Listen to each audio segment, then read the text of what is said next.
चलो अब स्टार्ट करते हैं कि देखो इसमें सबसे पहले तो है इवोल्यूशन इकोनॉमिक सर्वे में दे रखा है कि देखो शुरू जो हुआ था यहाँ पे ये 59 में शुरू हुआ था और 59 से फिर अब यहाँ पे ये जो पहले जब 59 में ये बनता था इकोनॉमिक सर्वे तब ये सिर्फ 33 पेजेस का हुआ करता था और ये अलग से डॉक्यूमेंट नहीं होता था। बजट जब बनता था आपका आर्टिकल 102 एनुअल फाइनेंशियल स्टेटमेंट जब आपका पूरा तैयार होता था उसी के अंदर ये जो है इकोनॉमिक सर्वे इंक्लूड कर दिया जाता था 30-35 पेजेस का।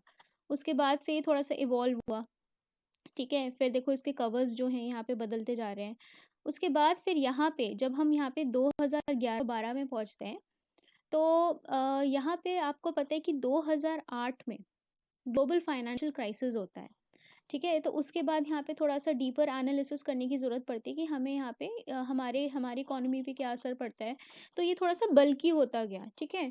और ऐसे करते करते ये जो है 33 पेजेस से मतलब पिछले बार वाला जो था ये 900 पेजेस का यहाँ पे पहुँच गया और अभी फिर ये कुछ 450 पेजेस का यहाँ पे आ गया है, ठीक है। तो इस तरीके से अब देखो 2014 में जो ये आया था ये 2 वॉल्यूम्स में बनने लगा कि जो पहला एक वॉल्यूम था अरविंद सुब्र ये रिलीज़ कौन करता है?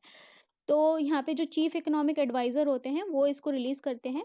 फ़िलहाल अभी कोई भी यहाँ पे चीफ इकोनॉमिक एडवाइज़र था वो नहीं था, ठीक है। और जब ये लोग रिलीज़ कर रहे थे तभी यहाँ पे नया चीफ इकोनॉमिक एडवाइज़र जो है वो यहाँ पे बनाए गए हैं, ठीक है।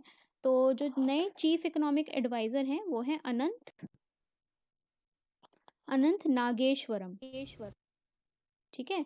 अनंत नागेश्वरम। और ये इकोनॉमिक सर्वे किसने तैयार किया है? अब ऐसा तो है नहीं कि यहाँ पे आपका चीफ इकोनॉमिक एडवाइज़र होगा नहीं तो ये तैयार नहीं होगा।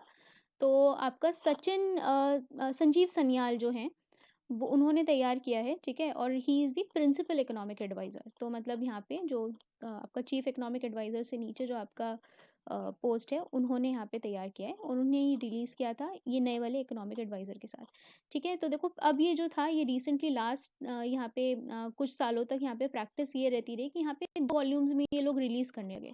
पहला वॉल्यूम क्या होता था वो पूरा यहाँ पे थीमेटिक मतलब इसकी थीम्स बताता था कि क्या इसमें पूरा ओवरऑल होने वाला है। और जो दूसरा वाला स्टेटमेंट जो दूसरा वाला यहाँ पे इकोनॉमिक सर्वे होता था वो हमें बताता था पूरा पूरा जो डेटा रहता था, पूरा स्टैटिस्टिक्स जिसमें रहते थे वो सेकंड वाले में डाल देते थे ये लोग, ठीक है। और पहला वाला जो रहता था ओवरऑल ब्रॉड एनालिसिस उसमें होता था, ठीक है। तो देखो यहाँ पे ये जो है ये पिछले साल वाला है, ये कोविड वाले टाइम का है। तो यहाँ पे आप देख सकते हो कि एक अलग हर बारी इनका पूरा जो कवर पेज है वो पूरा अलग होता है, उसके ऊपर थोड़ा बहुत जो थीम है वो इसके ऊपर दर्शाई जाती है।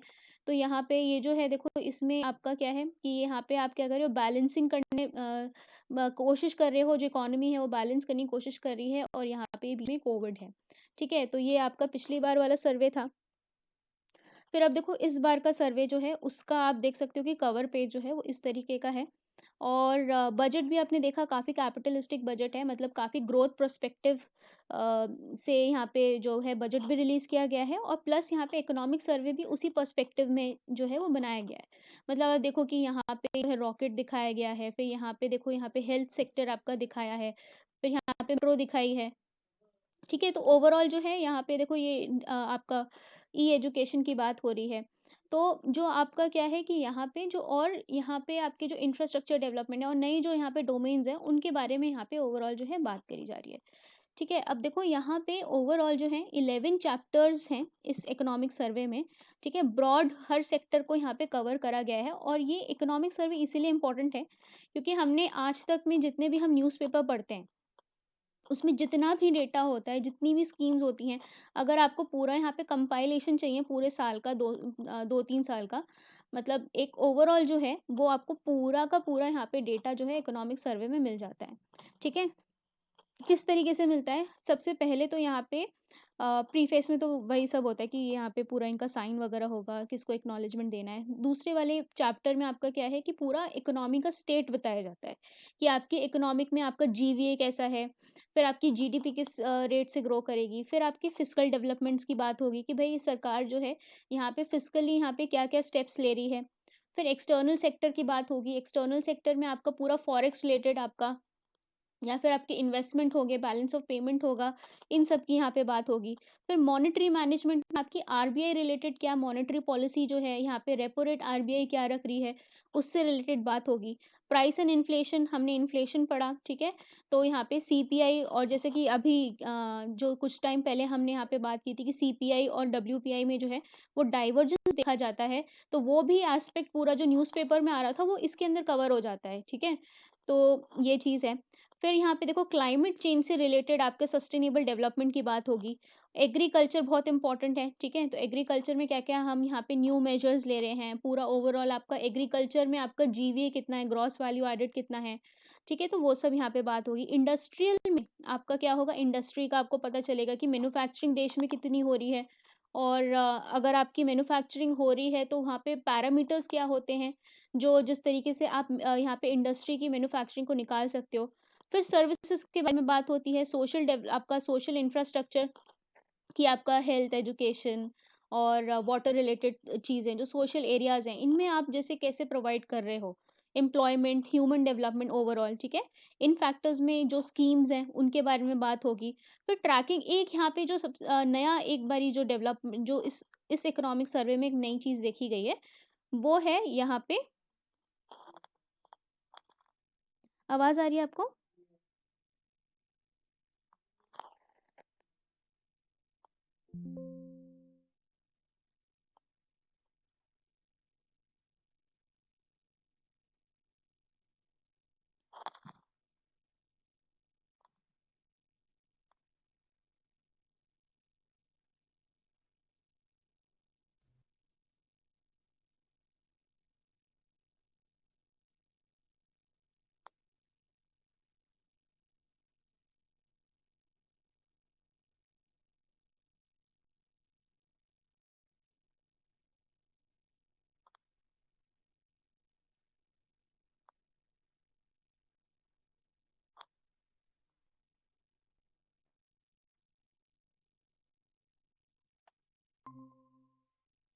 आवाज़ आ रही है आपको?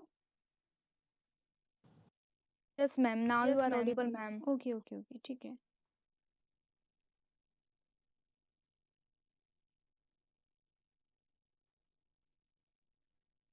स्क्रीन दिख रही है? Yes, ma'am. ओके, ठीक है। ठीक है, तो देखो यहाँ पे जो सबसे नया पैरामीटर जो लेके आए हैं, अभी आपने देखा होगा कि हर स्कीम में जो है जियो टैगिंग करी जा रही है। जियो टैगिंग का मतलब यहाँ पे जो असेसमेंट है स्कीम्स का, चाहे वो लैंड रिकॉर्ड्स को देखना हो या फिर यहाँ पे क्रॉप्स के इंश्योरेंस को देखना हो, ठीक है? तो हर किसी में क्या हो रहा है, ड्रोन्स का यूज़ हो रहा है और प्लस आपका जो है नासा जो यहाँ पे इसरो ने सैटेलाइट्स डेवलप की हैं, ठीक है? उनसे यहाँ पे सर्विलियंस जो है, इनफैक्ट आपने अगर यहाँ पे जो आपका फॉरेस्ट सर्वे वाला जो था, ठीक है? जो अभी रीसेंट फॉरेस्ट सर्वे आया था, उसका भी यहाँ पे जो पूरा डेटा असेस करा जाता है, वो भी यहाँ पे सैटेलाइट इमेजेस से करा जाता है कि भाई आपकी हरियाली कैनोपी कितनी दिख रही है, ठीक है? तो उससे यहाँ पे जो इमेजेस हैं वो यहाँ पे डेवलप करी जाएंगी और फिर वहाँ पे क्या है, एक असेसमेंट होता है कि फॉरेस्ट एरिया कितना है कंट्री में, ठीक है? तो ये जो है कार्टोग्राफी वाला जो एरिया है, मैप वाला जो है, जो हम यहाँ पे सैटेलाइट इमेजेस हम देख रहे हैं, वो वाला एरिया, वो वाला जो डेटा है वो इस इकोनॉमिक सर्वे में ऐड करा गया है, ठीक है? तो देखो यहाँ पे स्टेट ऑफ द इकोनॉमी की अगर हम बात करते हैं तो ऑब्वियसली अब ये यहाँ पे जो थोड़ा इकोनॉमी है वो हमारी रिकवर होनी शुरू हुई है, ठीक है? अब देखो यहाँ पे प्री प्री कोविड की अगर बात करते हैं और अभी पोस्ट कोविड की बात करते हैं, ठीक है? तो अभी जब पोस्ट कोविड वाला आपका टाइम चल रहा है तो क्या ये इस वाले टाइम में वापस जाएगा? ये इस वाले टाइम में वापस नहीं जा पाएगा, क्योंकि ये पूरा जो दौरान आपका कोविड वाला जो टाइम था, इसके अंदर आपने बहुत सारा ट्रांजिशन देखा है, जैसे कि डिजिटल टेक्नोलॉजी का यहाँ पे एक्सेसिव यूज़ आपने देखा है, ठीक है? आपका ई कॉमर्स यहाँ पे बढ़ा है, आपका डिजिटल एजुकेशन आपकी बढ़ी है, इनफैक्ट आपका करेंसीज भी डिजिटल हो गई हैं। तो आपने देखा है कि ओवरऑल जो है इकोनॉमी में बहुत ज़्यादा चेंज आ रहा है थ्रू दी डिजिटाइजेशन, ठीक है? तो उसकी वजह से क्या है कि यहाँ पे जो पोस्ट कोविड सिनेरियो रहेगा वो थोड़ा-सा डिफरेंट रहेगा, यहाँ पे पैरामीटर्स थोड़े डिफरेंट रहेंगे because of the use of technology, ठीक है? प्लस अब क्या हो रहा है कि कंट्रीज़ जो हैं आपस में क्या है कि जैसे अगर हम यहाँ पे पॉलिटिकली बात करते हैं, ईयू का स्ट्रक्चर की बात करते हैं, तो यूरोपियन यूनियन जो है आपस में भी उनका क्या है, बीच में कॉन्फ्लिक्ट हुआ था कोविड के टाइम पे। लेकिन जो है अब ईयू जो है वो कमज़ोर पड़ने लगा है। तो अब जो हो सकता है कि पोस्ट कोविड बाद जो है यहाँ पे उनके भी यहाँ पे ट्रेडिंग का कुछ यहाँ पे चेंज हो। तो यहाँ पे क्या है कि प्री कोविड वाले टाइम पे जो इकोनॉमी है वो यहाँ पे नहीं जा सकती। अब यहाँ पे जो होगा रिकवरी होगी, प्लस यहाँ पे न्यू तरीके से जो है यहाँ पे नेटवर्क्स और इकोनॉमी जो है वो यहाँ पे डेवलप करेगी। ठीक है? तो प्री कोविड टाइम में तो नहीं जाने वाली है अब इकोनॉमी, बहुत सारे नए पैरामीटर्स जुड़ गए हैं। ठीक है? अब देखो यहाँ पे सबसे पहले हम बात करते हैं ग्रॉस डोमेस्टिक प्रोडक्ट की, कि अब जब यहाँ पे पूरा ओवरऑल लॉकडाउन लगा था और फर्स्ट वेव जब आई थी और सेकंड वेव जब आई थी, तो यहाँ पे आपका जीडीपी किस तरीके से यहाँ पे गिरा था। तो देखो यहाँ पे ये पहला वाला, जब हम यहाँ पे इकोनॉमिक सर्वे का फिगर देखते हैं, तो पहला लॉकडाउन देखो। ठीक है? तो देखो एक ब्लू वाला जो है ये आपका जीडीपी दर्शा रहा है, और जीवीए जो है आपका ये वाला ऑरेंज वाला आपका दर्शा रहा है। ठीक है? अब देखो जीडीपी और जीवीए में आई गेस मैम ये सबको। हुँ। मैम ये लॉकडाउन के ड्यूरिंग का है वो रेशियो जो है ब्लू कलर में आप बता रहे हो। देखो ब्लू वाला जो है वो आपको जीडीपी दिखा रहा है, ठीक है? ब्लू वाला जो लाइन है, और उसी के साथ जीवीए दिख रहा है। ये जीवीए क्या होता है? ग्रॉस वैल्यू एडेड होता है। दो सबको पता है ना कि जीडीपी किस केस में निकालते हैं और जीवीए किस केस में निकालते हैं? No ma'am. Yes. Okay, okay, चलो मैं दोबारा बता देती हूँ। देखो जीवीए क्या होता था? जीवीए होता था कि हमने यहाँ पे जितने प्रोडक्ट्स हमारे क्या हो रहे थे, हम उनको ऐड करके एक यहाँ पे वैल्यू निकालते थे सबकी। ठीक है? तो वो जो पूरा क्वांटिटी वाला अमाउंट होता था कि यहाँ पे 1,00,000 करोड़ हो गया, 2,00,000 करोड़ हो गया, ठीक है? कितने कितने रुपए की मैन्युफैक्चरिंग जो है यहाँ पे, कितनी गुड सर्विसेज प्रोड्यूस हो रही हैं उस कंट्री में, उसको हम क्या कहते थे? जीवीए कहते थे। ठीक है? लेकिन यहाँ पे जब हम ये पूरा यहाँ पे इन्फ्लेशन वगैरह हम जोड़ देते हैं, ठीक है? तो उसको हम क्या कहते हैं? जीडीपी कहते हैं। जीडीपी जो है वो आपका मेजरली क्या होता है, उसके अंदर और फैक्टर्स जुड़ जाते हैं। ठीक है? ये जो है आपको जब दूसरी कंट्री से आपको कंपेयर करना होता है अपना ओवरऑल, जब आपको ग्रोथ कंपेयर करनी होती है, प्रोडक्शन कंपेयर करना होता है, तो आप क्या करते हो? जीडीपी निकालते हो। ठीक है? लेकिन जीवीए क्या है कि आपकी अपनी कंट्री में कितना प्रोड्यूस हो रहा है। ठीक है? और ये ज़्यादा एक्यूरेट मेजर रहता है, क्योंकि इसके अंदर ना और फैक्टर्स नहीं होते, सिर्फ प्रोडक्शन वाला प्योर फैक्टर रहता है इसमें। ठीक है? तो जीवीए वाला जो है, जब आपको कंट्री वाइज देखना होता है, इंडिया के पर्सपेक्टिव में देखना है, अपने अंदर के सेक्टर्स देखने हैं, तो आप जीवीए को यूज़ करते हो, ताकि आपको एक बेटर पिक्चर मिले। ठीक है? तो देखो दोनों यहाँ पे हैं, जीडीपी भी दे रखा है, जीवीए भी दे रखा है। फर्स्ट लॉकडाउन में देखो कि दोनों यहाँ पे मतलब आप दोनों एक तरीके से ही काम करते हैं। ठीक है? लेकिन देखो जीवीए जो रहेगा यहाँ पे कम ही रहेगा, क्योंकि ये जो है ये प्योर मैन्युफैक्चरिंग की बात करता है। तो ऑब्वियसली यहाँ पे जो है टैक्स वगैरह जो है वो सब इंक्लूड नहीं हुआ है। ठीक है?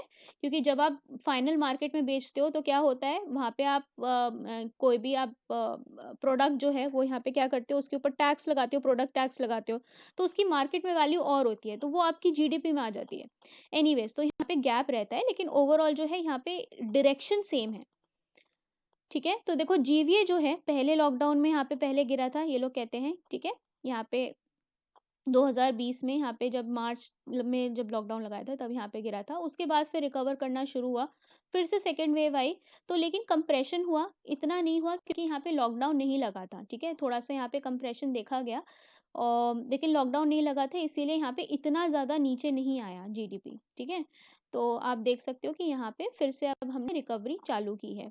अब देखो यहाँ पे ये वाला ग्राफ देखो, ये वाला ग्राफ देखो, ये बताता है आपको, ये अमाउंट बता रहा है, ये यहाँ पे जीडीपी की परसेंटेज नहीं बता रहा, ये हमें एब्सोल्यूट अमाउंट बता रहा है कि कितने रुपए की मैन्युफैक्चरिंग जो है, कितने रुपए के प्रोडक्ट्स जो हैं आप यहाँ पे गुड्स एंड सर्विसेज बनाते हो अपनी कंट्री में। तो देखो यहाँ पे क्या है, जब हमारे यहाँ कोविड शुरू हुआ था, ठीक है? जब कोविड शुरू हुआ था तो हम कितने रुपए का यहाँ पे मैन्युफैक्चरिंग करते थे? 145 लाख करोड़। ठीक है? ये हमारा प्रॉपर जीडीपी थी उस टाइम। ठीक है? लेकिन फिर क्या हुआ, हमारा यहाँ पे आया कोविड। कोविड में क्या हुआ, कॉन्ट्रैक्शन चालू हुआ। ठीक है? कि पहले हमारा 145 था, अब हमारा कितना हो गया आके नीचे, इतना 10 लाख, हमारा जो 10 लाख करोड़ है वो प्रोडक्शन हमने कम हो गया। ठीक है? उसके बाद फिर से रिकवरी हुई, हमने देखा कि कई जगह बात हुई है, वी शेप में हमारी रिकवरी हुई। ठीक है? तो अब हम क्या कर रहे थे, जब हम यहाँ पे यहाँ तक पहुंचे तो हम यहाँ पे अपना गैप कवर कर रहे थे। ठीक है? आपने देखा ना कि यहाँ पे बार-बार बात होती है किसकी 9% की, 8% की 8% ग्रोथ, 9% ग्रोथ है ना? तो वो किसके रेफ़रेंस में बात होती है? वो 135 लाख करोड़ के रेफ़रेंस में आपकी बात होती है कि यहाँ से हमने बहुत तेज़ी से ग्रो किया है। अब देखो ये जो है हमें असली असेसमेंट तब पता चलता है जब हम यहाँ पे प्री कोविड लेवल से हम यहाँ पे देखते हैं। तो प्री कोविड लेवल से अगर आप देखोगे 2019 से अगर आप 2021 में देखोगे तो कितना ग्रोथ हुआ है? इतना आपका ग्रोथ हुआ है। आप 5 लाख करोड़ जो है इतने का आप मान लो, ठीक है? तो ये समझ आया कि प्री कोविड लेवल से जो है यहाँ पे इतना आपका ग्रोथ है। यहाँ तक हम बात करेंगे तो ये बेस इफ़ेक्ट कहलाएगा, ठीक है? बेस इफ़ेक्ट याद है सबको? Yes miss. क्योंकि बेस चेंज कर दिया था हमारा। ये बेस पहले क्या होता था, यहाँ पे बेस पहले हमारा बड़ा था, लेकिन अब बेस हमने इतना कम कर दिया कि अब इसके रेफरेंस में कुछ भी करेंगे तो हमारी ग्रोथ ज़्यादा ही दिखाएगी, ठीक है? लेकिन हमें किससे कंपेयर करना है? एक्चुअल ग्रोथ कंपेयर करने के लिए हमें ये पुराने वाले कोविड, प्री कोविड लेवल पे हमें पता चलेगा जब हम पहले नॉर्मली फंक्शन कर रहे थे, ठीक है? तो यहाँ पे देखो 5 लाख करोड़ की यहाँ पे इंक्रीमेंट हुआ है, ओके? ठीक है, अब देखो यहाँ पे सेक्टर वाइज़ देखते हैं इकोनॉमिक सर्वे में इन्होंने किस तरीके से बताया है, इसको इस डेटा को हम रीड करते हैं। तो देखो यहाँ पे सेक्टर्स बहुत सारे होते हैं, ठीक है? सबसे पहले तो हम यहाँ पे देखते हैं जो हमारे प्राइमरी सेक्टर्स हैं, जैसे कि एग्रीकल्चर और एलाइड सेक्टर्स। देखो एग्रीकल्चर में जब हम यहाँ पे 2019 की बात है, एक यहाँ पे क्या है कि एक एक बात होती है यहाँ पे कोविड टाइम से पहले की, एक कोविड वाले टाइम की और एक ये पोस्ट कोविड वाले टाइम की, ठीक है? तो देखो पहले प्री कोविड टाइम में हम देखते हैं तो यहाँ पे कितनी है इसका जीवीए जो है 18.4% है। जीवीए मतलब कि एग्रीकल्चर में प्रोडक्शन कितना हो रहा है, ठीक है? फिर हमारा जब यहाँ पे कोविड वाला टाइम आता है तो यहाँ पे देखो 2% इंक्रीज हुआ है, एग्रीकल्चर में 2% का इंक्रीज हुआ है, यहाँ पे गिरा नहीं है। उसके बाद फिर अभी हम देखते हैं तो यहाँ पे थोड़ा-सा जो है वो यहाँ पे कमी आई है। कोविड टाइम से तो यहाँ पे प्री कोविड टाइम से तो यहाँ पे 4% यहाँ पे इंक्रीज़ ही है, लेकिन पिछले साल से यहाँ पे थोड़ा-सा कम हुआ है, ठीक है? अब देखो इंडस्ट्रीज़ पे किस तरीके से असर पड़ा था, तो ये वाला इकोनॉमिक सर्वे आपको पूरा बताएगा कि भई हमने कैसे यहाँ पे नीचे हमारा प्रोडक्शन गया था और प्लस हमने रिकवरी कितनी की है। तो ये ओवरऑल जो है पूरा 2 साल का आपको डेटा जो है एक कंपैरेटिव डेटा आपको प्रोवाइड कर रहे हैं, ठीक है? Which is a very important data क्योंकि अभी बहुत ज़रूरी है, इकोनॉमिक रिकवरी शुरू ही हुई है। इंडस्ट्रीज़ की बात करते हैं, तो देखो इंडस्ट्रीज़ का जो जीवीए था उस टाइम कितना था 26.7%, लेकिन जैसे ही कोविड आता है, वैसे ही यहाँ पे 1% जो है यहाँ पे गिर जाता है। उसके बाद फिर अब दोबारा से यहाँ पे इंडस्ट्री जो है यहाँ पे ग्रो करना शुरू हुई हैं। उसमें भी देखो माइनिंग एक्टिविटी यहाँ पे गिर गई थी, फिर अब ये रिकवर हो गई है। फिर मैन्युफैक्चरिंग जो है ये ऑलमोस्ट यहाँ पे जो है ठीक ही है, ठीक है? यहाँ पे बढ़ी ही है, ओके। फिर इलेक्ट्रिसिटी ये आप देख सकते हो, ठीक है। सर्विसेज देखो कि सर्विस ऑलमोस्ट यहाँ पे 55 से 53 बराबर अब आ गई है, ठीक है। तो अब सबसे ज़्यादा यहाँ पे किस पे असर होगा, यहाँ पे जो सर्विसेज में आपका क्या होगा, ट्रेड होटल्स वगैरह होंगे। तो होटल वाला देखो इसका जीवीए कितना 18 था, 18.9 था, उस वो उससे आपका गिर के इनका जो जीवीए था यहाँ कम आ गया और प्लस अभी बहुत धीरे धीरे यहाँ पे रिकवर कर रहा है, सिर्फ 0.5 की यहाँ पे रिकवरी जो है यहाँ पे देखी गई है, ठीक है। प्री कोविड लेवल पे अभी हम नहीं पहुंच पाए हैं, अगर हम यहाँ पे 18 से कंपेयर करेंगे, 18.9 से कंपेयर करते हैं, ठीक है। फिर देखो आपका और किसमें, तो एक चीज़ यहाँ पे आपको नोटिस करनी है कि सबसे रोबस्ट एरिया जो रहा है कोविड में, ठीक है, वो रहा है आपका एग्रीकल्चर वाला, ठीक है। तो अगर यहाँ पे आपको स्टेटमेंट में पूछता है कि जो एग्रीकल्चर था उसके अंदर production was scene decreasing order में आपको प्रोडक्शन दिखा था, तो एग्रीकल्चर में याद रखना कि ये एक एक्सेप्शनल केस था जहाँ पे प्रोडक्शन जो है वो बढ़ता हुआ दिखा था।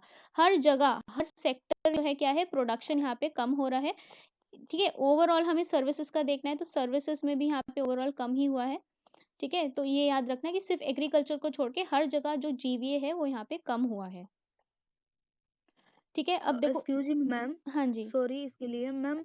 जो एग्रीकल्चर का अब बताइए, मतलब प्री कोविड टाइम में जो 18.4 था, फिर कोविड टाइम में 20.2 था, मतलब हम्म 2% इंक्रीज किया। हम्म। फिर मैम यहाँ पर 18.8, ये तो फिर अगेन मतलब ये लेस हो रहा है ना।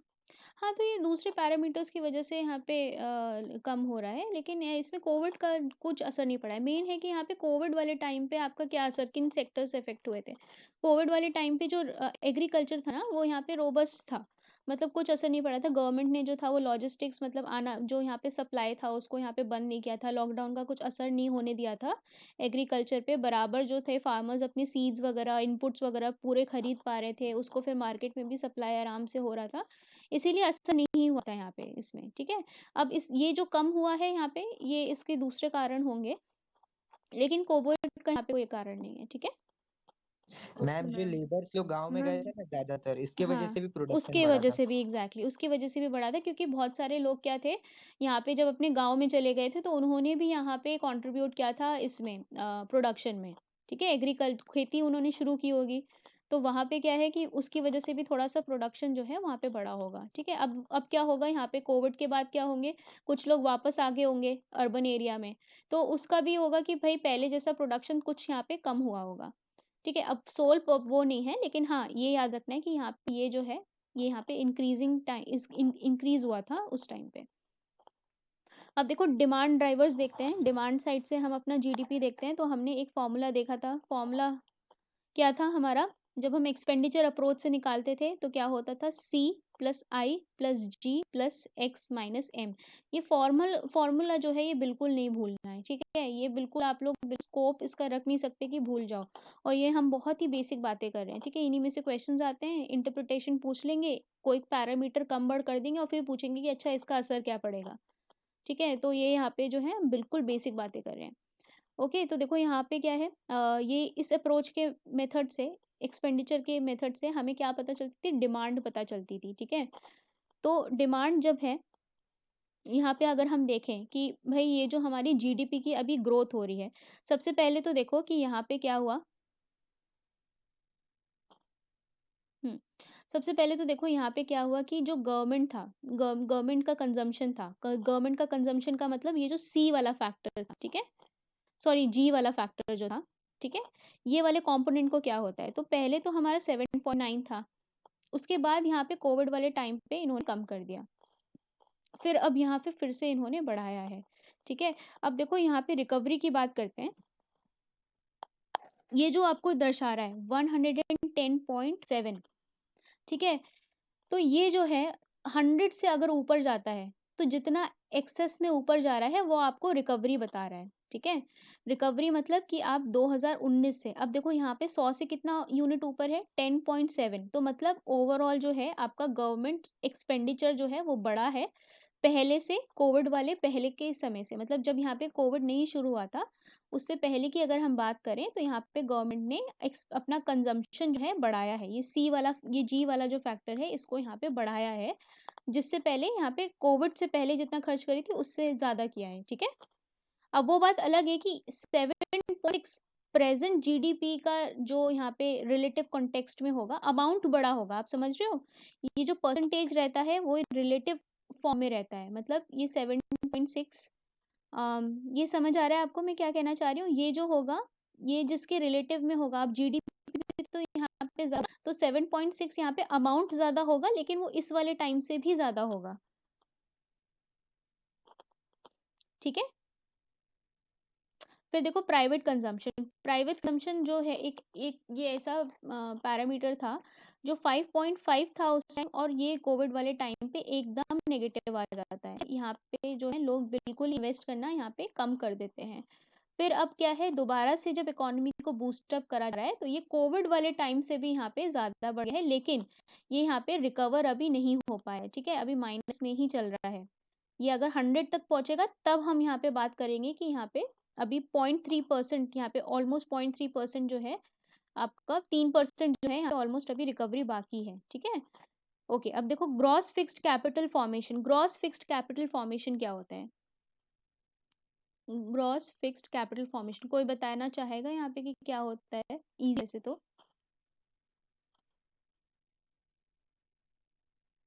देखो, ग्रॉस का मतलब क्या होता है, टोटल अमाउंट। फिक्स्ड का मतलब क्या होता है कि कोई फिक्स्ड एसेट क्रिएट हो रहा है, फिक्स्ड कैपिटल क्रिएट हो रहा है, ठीक है? तो मतलब यहाँ पे जो गवर्नमेंट यहाँ पे इन दोनों कंपोनेंट से जो भी इन्वेस्टमेंट हो रहा है, उस इन्वेस्टमेंट से कितना यहाँ पे फैक्ट्री लग रही हैं, कितनी यहाँ पे रोड बन रही हैं, कितने फिक्स्ड एसेट क्रिएट हो रहे हैं, इंफ्रास्ट्रक्चर वाले कैपिटल इन्वेस्टमेंट कितना हो रहा है, ठीक है? तो उसको हम बोलते हैं GFCF। ये जो कंपोनेंट रहता है, इसी से यहाँ पे पता चलता है कि अगर ये कंपोनेंट ग्रो करता है, तो इसी से हमें पता चलता है कि यहाँ पे कंट्री में आपका प्रॉपर इंफ्रास्ट्रक्चर में डेवलपमेंट हो रहा है या इन्वेस्टमेंट हो रहा है, ठीक है? तो देखो क्या होता है ये 5.4 था, ठीक है? कोविड वाले टाइम में क्या होता है, यहाँ पे जो आपका जी है वो यहाँ पे बिल्कुल गिर जाता है, क्योंकि हमारा पैसा कहाँ जा रहा था, गवर्नमेंट का पैसा कहाँ जा रहा था, वैक्सीन बनाने में, वैक्सीन देने में, ठीक है, हेल्थ सर्विसेज प्रोवाइड करने में। तो एक कोई कैपिटल नहीं बन पा रहा था यहाँ पे। अगर सरकार को अगर कोई यहाँ पे रोड बनाने का प्रोजेक्ट होगा, तो वो सरकार ने वहाँ पे उस टाइम टाल दिया होगा कि हम इसे बाद में बनाएंगे, अभी कंटिजेंट सिचुएशन है, तो वहाँ पे ये पूरा कम हो गया होगा। प्लस यहाँ पे जो फैक्ट्रीज में पैसा लगाना होगा प्राइवेट वालों को, ठीक है, वो भी यहाँ पे नहीं लगा रहे होंगे। उस वजह से क्या होगा, एकदम नेगेटिव हो गया यहाँ पे। कोई भी gross fixed capital formation Covid वाले टाइम पे नहीं हो पा रही थी, ठीक है। फिर अब क्या हुआ, यहाँ पे आप देखो कि कितना ड्रास्टिक इम्प्रूवमेंट आया है। यहाँ पे 3 गुना इम्प्रूवमेंट आया है यहाँ पे, ठीक है। लेकिन ओवरऑल जो है यहाँ पे अगर हम देखेंगे तो 2.6% जो है अभी हमें और रिकवर करना है, ठीक है। मतलब हमने ऊपर 2.6% अभी प्लस में रिकवर किया है कोविड, पुराने कोविड से पहले वाले टाइम में, ठीक है। तो देखो यहाँ पे ये समझ आ रहा है ना, ये और ये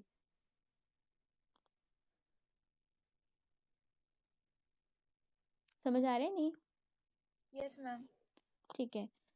ध्यान से सुनना वरना फिर कंफ्यूजन हो जाएगी, ठीक है। और कुछ नहीं समझ आए तो पूछ लेना आप लोग। ओके, अब देखो एक्सपोर्ट्स की बात करें तो एक्सपोर्ट्स तो हमारे पहले भी नेगेटिव में चल रहे थे, ठीक है, फिर और नेगेटिव में चले गए, लेकिन अब हमारा जो है जो थोड़ा एक्सपोर्ट है वो काफ़ी बूस्टअप हुआ है। और ओवरऑल अगर हम देखें तो हम यहाँ पे कोविड वाले 2019 में से अभी 2021 की बात करेंगे तो हमारा जो है 11.1% ऊपर गया है कोविड, मतलब कोविड से पहले वाले टाइम से, ठीक है। तो यहाँ पे बहुत अच्छी रिकवरी हुई है। एक्सपोर्ट जो हैं वो हमारे काफ़ी बढ़े हैं, लेकिन ये बैलेंस कहाँ हो जाते हैं, हमारे इंपोर्ट भी बढ़ गए हैं। हमें पता है ना कि चाइना से हम और भी ज़्यादा इंपोर्ट करने लगे हैं, तो हमारे इंपोर्ट्स भी बढ़ गए, इसीलिए यहाँ पे ये बैलेंस हो जाता है। कोविड वाले टाइम पे आप देखो कि ये जो है ये जो इम्पोर्ट्स हैं अब कितना हो गया था, लेकिन अब जो है ओवरऑल जो है ये आपका इम्पोर्ट भी बढ़ गया है, एक्सपोर्ट भी बढ़ गया है, ठीक है, कोविड के बाद। ठीक है, अब देखो जीडीपी में क्या इंक्रीज आ रहा है। अभी हमने देखा था कि जब कोविड वाले टाइम पे आपका 0.4% जीडीपी था, फिर क्या होता है, प्रोडक्शन जो है वो यहाँ पे एकदम गिर जाती है। प्रोडक्शन यहाँ पे जब गिर रही है, यहाँ पे आपका जीडीपी कितना है, 4% की रेट से बढ़ रहा था, लेकिन जब प्रोडक्शन गिर जाती है तो प्रोडक्शन गिरने के बाद यहाँ पे आपका जीडीपी का कितना हो जाता है, माइनस।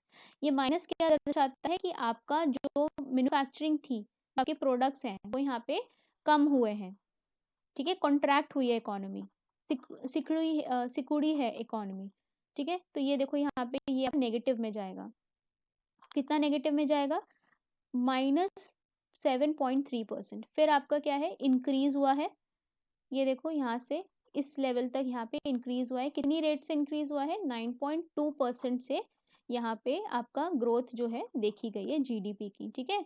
लेकिन अगर हम यहाँ पे ओवरऑल नेट ग्रोथ देखें तो आपकी कितनी है, यहाँ पे 5 लाख करोड़ की यहाँ पे जो है ऐड हुई है इस वाले लेवल से, ठीक है। तो देखो अगर अब मैं 5 लाख करोड़ की बात करूं तो कितना ओवरऑल इंक्रीज आया है, 1.3%, 1.3% फ्रॉम प्री कोविड लेवल। मतलब अगर यहाँ पे क्या थी, 4% की उस हमारी जीडीपी ग्रोथ थी, तो अगर हम इस रेफरेंस में एक्चुअल जीडीपी ग्रोथ निकालेंगे तो इस 4% में हमारा 1% ऐड हुई होगी, ठीक है। कंफ्यूजिंग नंबर्स तो नहीं हो रहे, समझ आ रहा है क्या कह रही हूँ मैं? Yes miss. बेस इफेक्ट को यहाँ एक जो है यहाँ पे बेस इफेक्ट कंसिडर करा जा रहा है इस वाले एरिया में, यहाँ पे बेस इफेक्ट कंसिडर करा जा रहा है। और ये वाले एरिया में 2019 से कंपैरिजन चल रहा है, जब आपका क्या हो रहा है, कोविड नहीं आया है, ठीक है। तो 1.3% हम पुराने वाले टाइम से आगे हैं। ओके, ये फॉर्मूला ज़रूर याद रखना, ठीक है। प्राइवेट कंजम्पशन है, ठीक है, फिर इन्वेस्टमेंट एक्सपेंडिचर है जो आपका बाहर से आ रहा है या फिर डोमेस्टिक हो रहा है, फिर आपका गवर्नमेंट वाला कंजम्पशन या एक्सपेंडिचर है, फिर एक्सपोर्ट माइनस इम्पोर्ट। ओके, अब देखो हम सीपीआई की बात करते हैं, सारे डेटाज़ यहाँ पे हैं।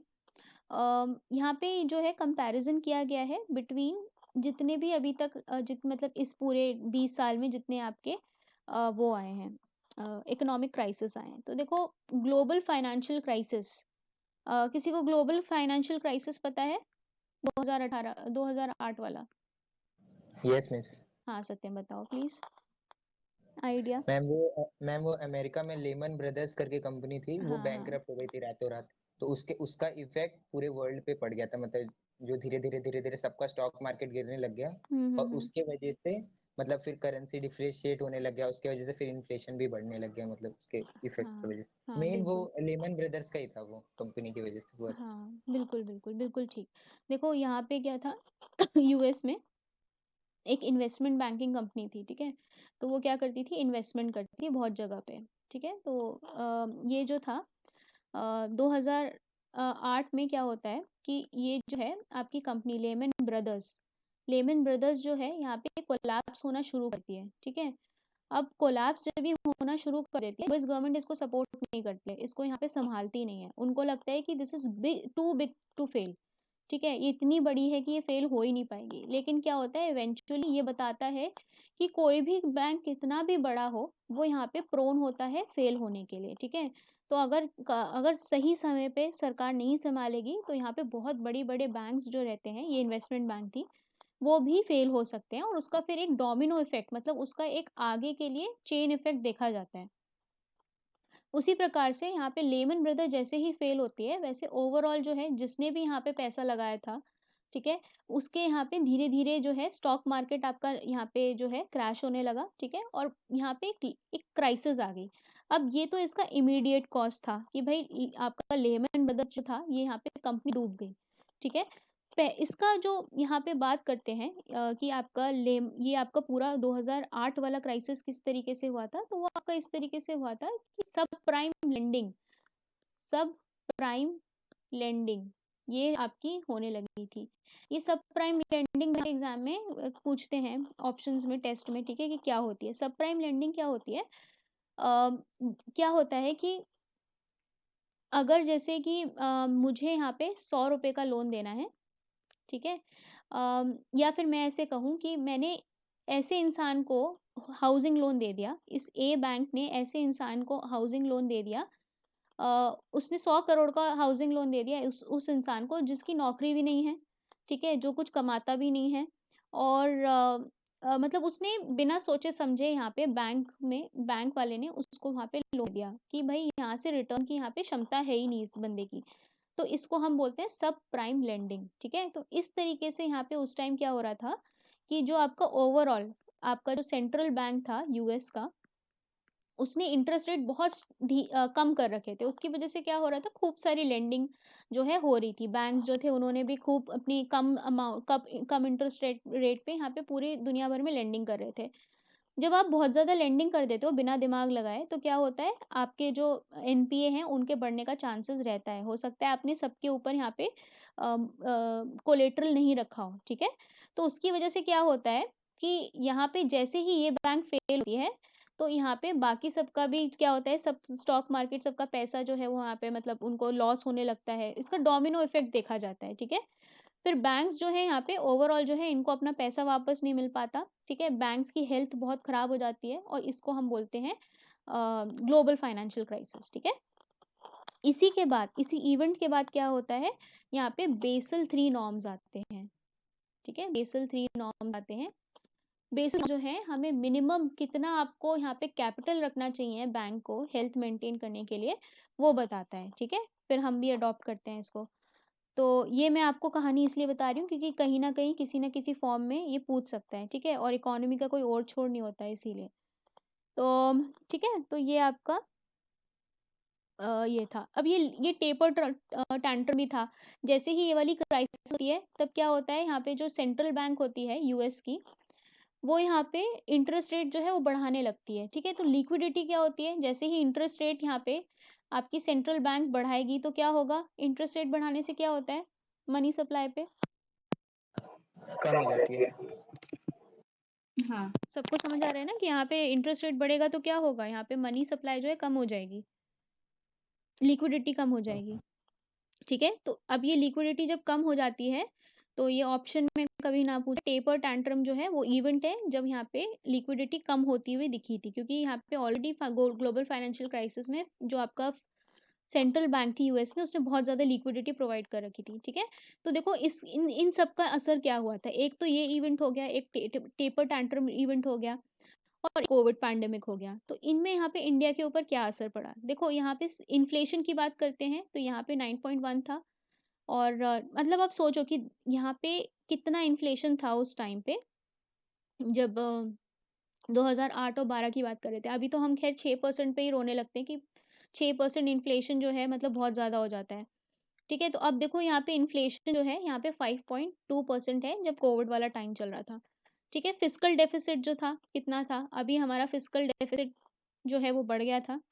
ठीक है, फिर करंट अकाउंट बैलेंस जो है ये था। ठीक है, अभी फ़िलहाल फिर भी मैनेजेबल है।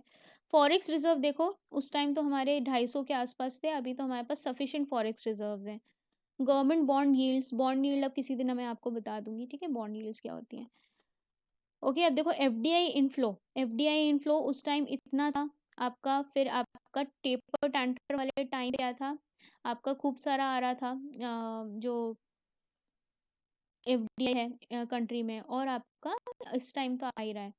ठीक है, तो देखो यहाँ पे जैसे ही रेट जो है आपका इन्वेस्टमेंट आपका ये कर सकता है, इफेक्ट करता है। ठीक है, कैसे इफेक्ट करता है, अगर फेडरल जो यूएस में अगर आपका जो आपका यूएस की आपकी सेंट्रल बैंक है, अगर वो रेट कम करे, उसका क्या असर होगा।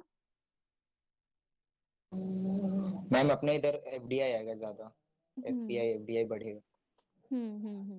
अब जब यहाँ पे यूएस का सेंट्रल बैंक जब यहाँ पे इंटरेस्ट रेट बढ़ाने वाला है, तो यहाँ से आउटफ्लो होना चालू हो जाएगा। ठीक है, क्यों, क्योंकि यहाँ पे जब बढ़ाएंगे तो आपको यूएस में ज़्यादा आपको यूएस में पैसा रखने से ज़्यादा आपको यहाँ पे कमाई होगी। ठीक है, समझ आ रहा है क्या कह रही हूँ मैं, बाकी सबको भी। अगर मुझे बैंक ज़्यादा इंटरेस्ट रेट देंगी तो मैं क्या करूँगी, बैंक में जाके पैसा रखूँगी ना। लेकिन अगर बैंक ने इंटरेस्ट रेट कम कर दिया तो फिर क्या होगा, मैं अपना बैंक से पैसा निकाल लूँगी।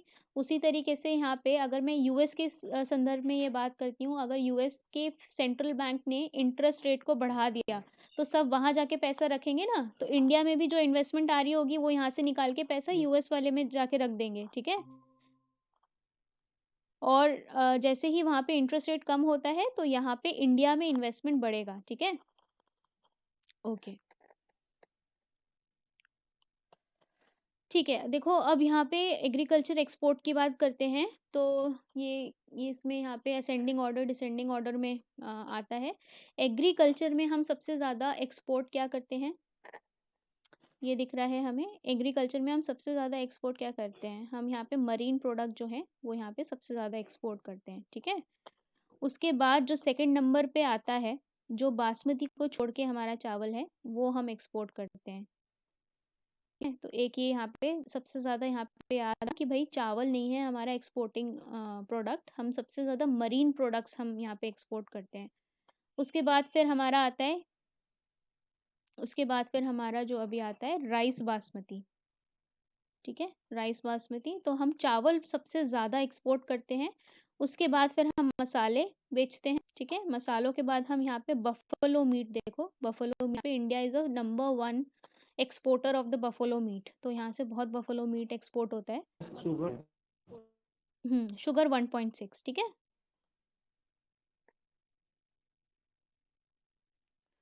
तो सीक्वेंस याद रखना, इसमें सबसे ज़्यादा जो है वीट, देखो इतना नहीं कर रहे हैं हम सबसे ज़्यादा यहाँ पे चावल कर रहे हैं। सब मरीन प्रोडक्ट्स हम करते हैं, उसके बाद हम चावल करते हैं। चावल में भी सबसे ज़्यादा हम नॉर्मल चावल करते हैं, फिर बासमती राइस करते हैं, दोनों बराबर के प्रोपोर्शन में।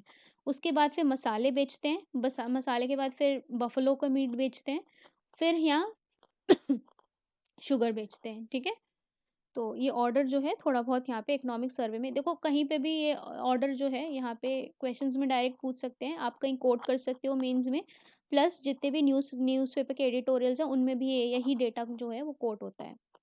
मैम हाँ जी। मैम जो आपने जो पहले पीडीएफ जो आप शेयर की थी वो एक बार कीजिए ना, थोड़ा सा कुछ पूछना है इससे पहले। कौन सा पीडीएफ? इससे पहले मैम, इससे जस्ट अच्छा पहले। अच्छा अच्छा अच्छा, एक मिनट। ये वाला? नहीं नहीं नहीं, आप तो बहुत पीछे चली गई है। अच्छा अच्छा, और इससे आगे। हाँ हाँ, ये वाला। ये वाला ना? हाँ हाँ हाँ। हाँ मैम, इसमें जो ये 2020 और 21 है, और ये भी 2020 और 21 अप्रैल नवंबर है, तो मैम हम इसको मेजर नहीं करेंगे, हम इसको मेजर करेंगे। ये रिवाइज्ड वाला होगा ना? अच्छा ओके मैम। ठीक है। और मंथ यहाँ पे देखो, ये यहाँ पे जनवरी से बात हो रही होगी। ये वाला जो है अभी एक रीसेंट वाला डेटा होगा। ठीक है, ओके क्वार्टर मैम, वाइज मैं होता है समझ ना? गई। हाँ, क्वार्टर यस वाइज यस। होता है इसीलिए।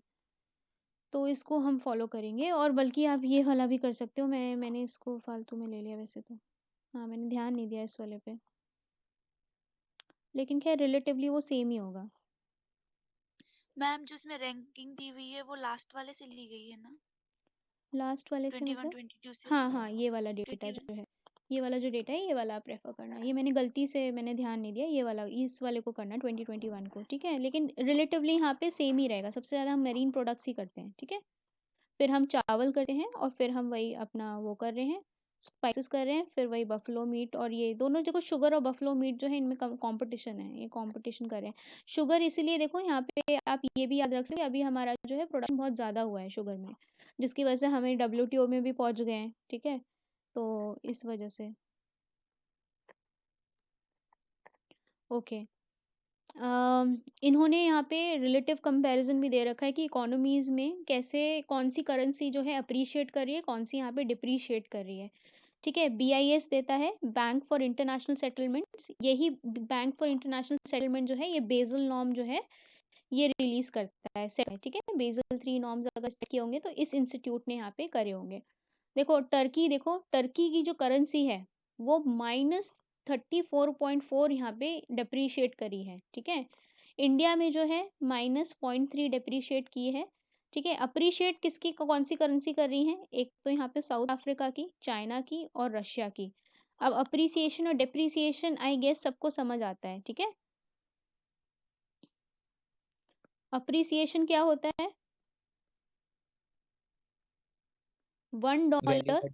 हाँ, $1 वैल्यू का बढ़। देखो, $1 इज इक्वल टू, अगर 74 से 70 रुपीज़ आपको देना पड़े, ठीक है, तो आपको क्या, तब अब ये वैल्यू क्या हो रही है? अप्रिशिएट हो रही है। मतलब आपको कम रुपए देने पड़ रहे हैं $1 के एक्सचेंज में, मतलब वैल्यू अप्रिशिएट हुई।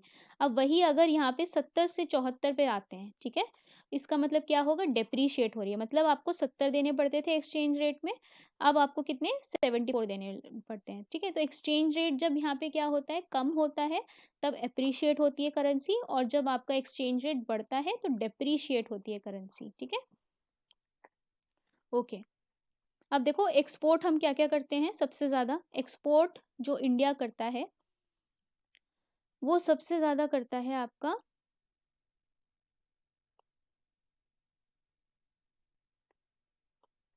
एक मिनट, ये डेटा जो है यहाँ पे अप्रैल से नवंबर है ना, इसीलिए यहाँ पे ये कम है। ओके, ठीक है, तो देखो यहाँ पे आपका सबसे ज़्यादा जो हम एक्सपोर्ट करते हैं वो करते हैं हम पेट्रोलियम प्रोडक्ट्स। ठीक है, और इसीलिए देखो, जो भी हम ज़्यादा एक्सपोर्ट करते हैं उसी से रिलेटेड यहाँ पे गवर्नमेंट भी अभी बात कर रही थी कि भाई हमें ज़रूरत है यहाँ पे इस एरिया में फोकस करने की, क्योंकि एक तो यहाँ पे रोज़गार बहुत मिलता है। ठीक है, आपके सेमी प्रीशियस स्टोन्स रहते हैं, ज्वेलरी मेकिंग जो रहती है, ठीक है, हाथ से कारीगरी होती है, ये सब चीज़ें जो हैं, ज्वेलरी हम एक्सपोर्ट करते हैं। इंडिया का बहुत स्ट्रॉन्ग फैक्टर है यहाँ पे। ठीक है, तो हम सोना इम्पोर्ट करते हैं, रॉ मटेरियल इंपोर्ट करते हैं सोना, और उसको हम दुनिया में यहाँ पे बेचते हैं, चाहे वो डायमंड का हो, चाहे वो गोल्ड का हो, यहाँ से ज्वेलरी बन के बाहर जाती है। ठीक है, वैसे ही हम भले ही यहाँ पे क्रूड ऑयल वगैरह यहाँ पे मंगाते हैं, इंपोर्ट करते हैं, लेकिन हमारा हाईएस्ट एक्सपोर्ट किसको कंट्रीब्यूट करता है? जो हम पेट्रोलियम प्रोडक्ट्स बनाते हैं, रिफाइन करते हैं ना, हम यहाँ से कच्चा तेल लेके आते हैं बाहर से, फिर उसको हम क्या करते हैं? रिफाइन करते हैं। उससे फिर क्या होता है? रिफाइनिंग प्रोसेस में क्या होता है? आपकी बहुत सारे प्रोडक्ट्स बनते हैं, पेट्रोलियम प्रोडक्ट्स बनते हैं, जैसे कि वैसलीन जेली, बनती है, ठीक है? तो और उसके साथ और सारे बहुत सारे प्रोडक्ट्स, पैराफिन और ये सब बहुत सारे प्रोडक्ट्स जो हैं आपके बनते हैं, उसको हम बेचते हैं बाहर, ठीक है? तो ये सबसे हाईएस्ट कंट्रीब्यूटर है आपका एक्सपोर्ट कमोडिटी में। उसके बाद फिर आप क्या करते हो, फिर आपका आयरन एंड स्टील जो इंडस्ट्री है वो आपकी iron and steel raw material जो है वो हम बेचते हैं। ज़्यादातर जो है हम यहाँ पे देखो रॉ मटेरियल ही बेच रहे हैं। फिर ड्रग फॉर्मुलेशंस, ठीक है, गोल्ड की ज्वेलरी हम बेच रहे हैं, तो सबसे ज़्यादा जो है पेट्रोलियम प्रोडक्ट, फिर Perl Perl semi precious stones ये सब बेचते हैं, फिर आयरन आयरन एंड स्टील, ठीक है। ओके,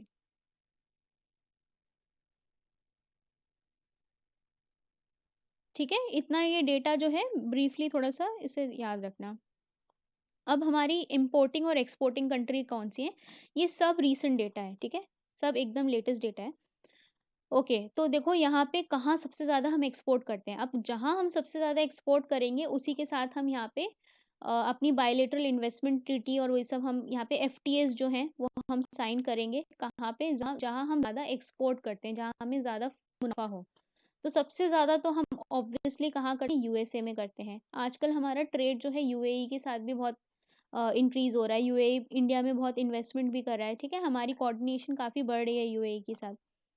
थर्ड हाईएस्ट जो हम यहाँ पे एक्सपोर्ट करते हैं वो हम चाइना में करते हैं, ठीक है, फिर हम बांग्लादेश में करते हैं, ठीक है। तो यहाँ पे रेशियो देखो कि ये वाला जो है ये आपका क्या है, यूएस है। यूएस में हम अपना 18.4% जो भी एक्सपोर्ट होता है हमारी कंट्री का वो हम यूएसए में करते हैं, ठीक है, फर्स्ट हाईएस्ट। सेकेंड हाईएस्ट जो है यूएई में करते हैं हम यहाँ पे, ठीक है, 6.6% जो एक्सपोर्ट है हमारा यूएई में जाता है, ठीक है। इनको हम क्या बेचते होंगे आप बताओ, यूएई में हम क्या बेचते होंगे? Food grain. हम खाना बेचते हैं उनको, ठीक है, क्योंकि ऑब्वियसली वो लोग वो क्या है, डेजर्ट एरिया है, उनको क्या है, खाना इंपोर्ट करना पड़ेगा, तो इंडिया बहुत सारा ग्रेन जो है इन लोग को बेचता है, ठीक है।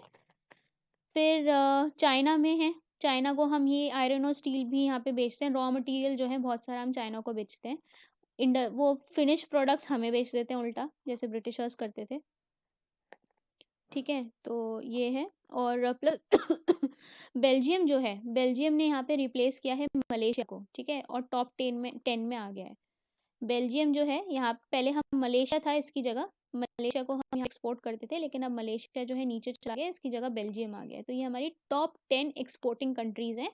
इनके साथ फॉरेन डील्स जो हैं याद रखना, ठीक है, इंडिया का मुनाफा ही होगा इसमें अगर हम इनसे ट्रेड डील्स करते हैं तो। इसीलिए इंडिया जो है आरसेप साइन नहीं करता, आरसीईपी साइन नहीं करता विद चाइना। हमारा फ़ायदा है यहाँ पे यूरोप में और यूएस में,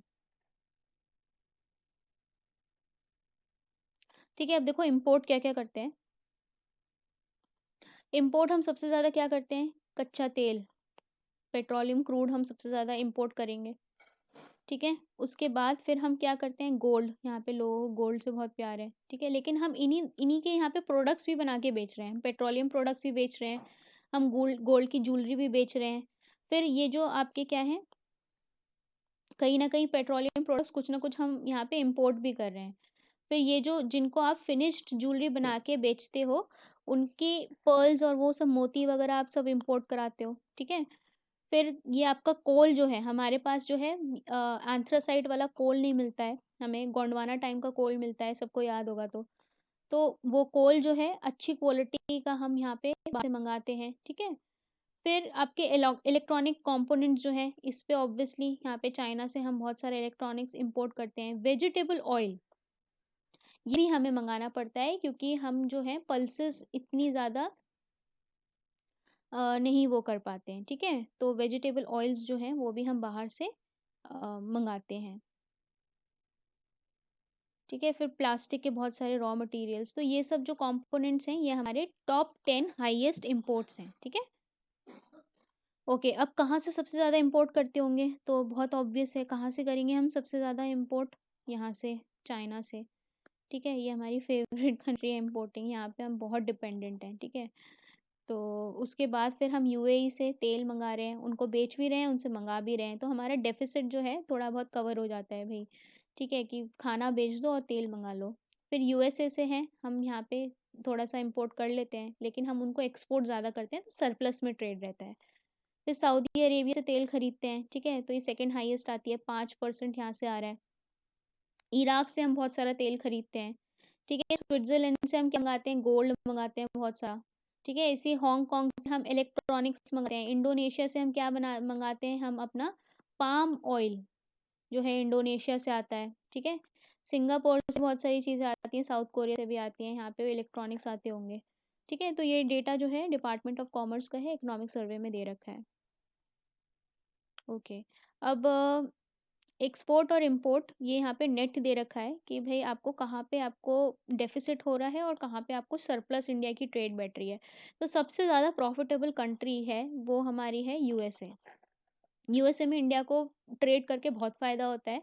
हम यहाँ पे क्या करते हैं, हम यहाँ पे एक्सपोर्ट करते हैं, हम एक यहाँ पे एक्सपोर्ट करते हैं 49.0 और इंपोर्ट करते हैं इतना, ठीक है। तो यहाँ पे हमारा सरप्लस में ट्रेड होता है यूएस में, ठीक है, हम ज़्यादा उन्हें एक्सपोर्ट करते हैं।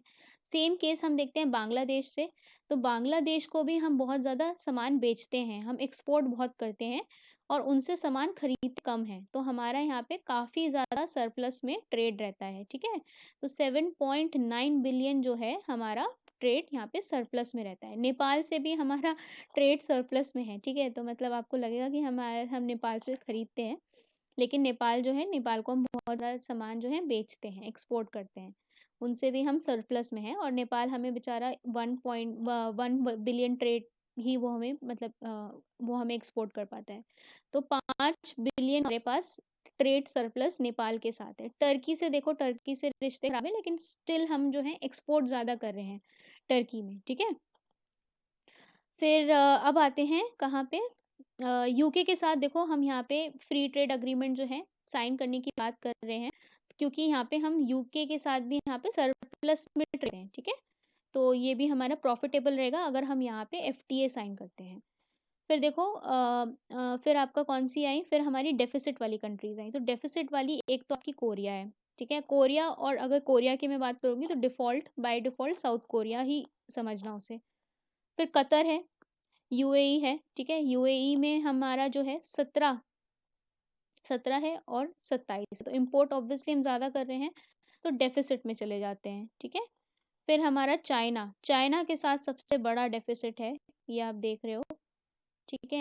ये हमारा 4 महीने का ही डेटा है, उस 4 महीने में इतना डेफिसिट है वो क्रिएट होता है। मैम बाकी का तो बस तेल के वजह से है ना, चाइना का ही प्रॉब्लम है बस चाइना का ही प्रॉब्लम है, और चाइना को हम रॉ मटेरियल बेचते हैं। अच्छा, वो मूवी देखी ना पुष्पा, पुष्पा मूवी में उसमें रेड सैंडल्स बेच रहे हैं, तो वो रेड सैंडल्स कहाँ जाता है, वो चाइना जाता है, ठीक है, चाइना और जापान। तो मतलब अगर वो रेड सैंडल्स जो हम बात कर रहे थे वहाँ पे, ठीक है, तो अगर हम उसको वहाँ पे उसका फिनिश्ड गुड बना के बेचेंगे चाइना को, तो मतलब कितना प्रॉफिटेबल होगा। लेकिन यहाँ पे मेरे ख्याल से पता नहीं क्यों हम बेचते नहीं हैं।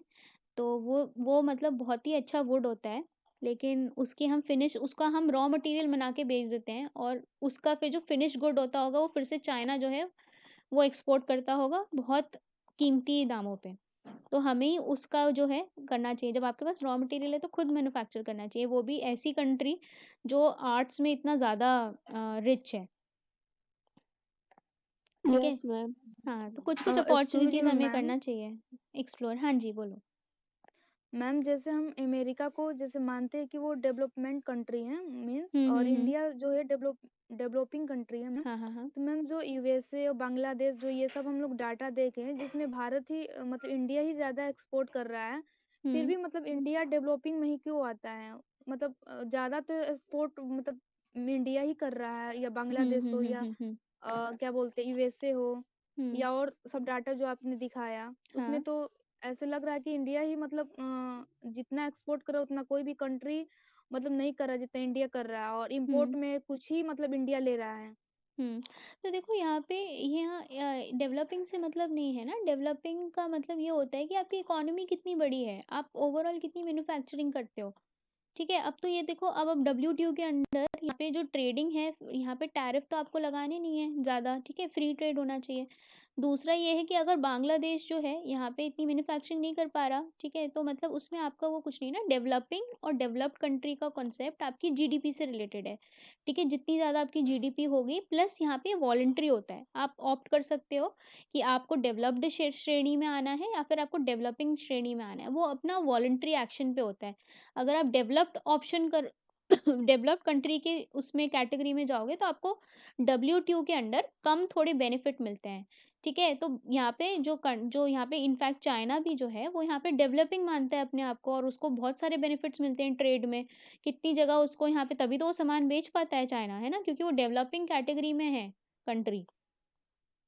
वैसे ही अगर यहाँ पे डेवलप्ड कंट्रीज जो रहती हैं उनको यहाँ पे ट्रेड में जो उनके टैक्सेस वगैरह हैं वो ज़्यादा लगते होंगे कंट्रीज में, ठीक है।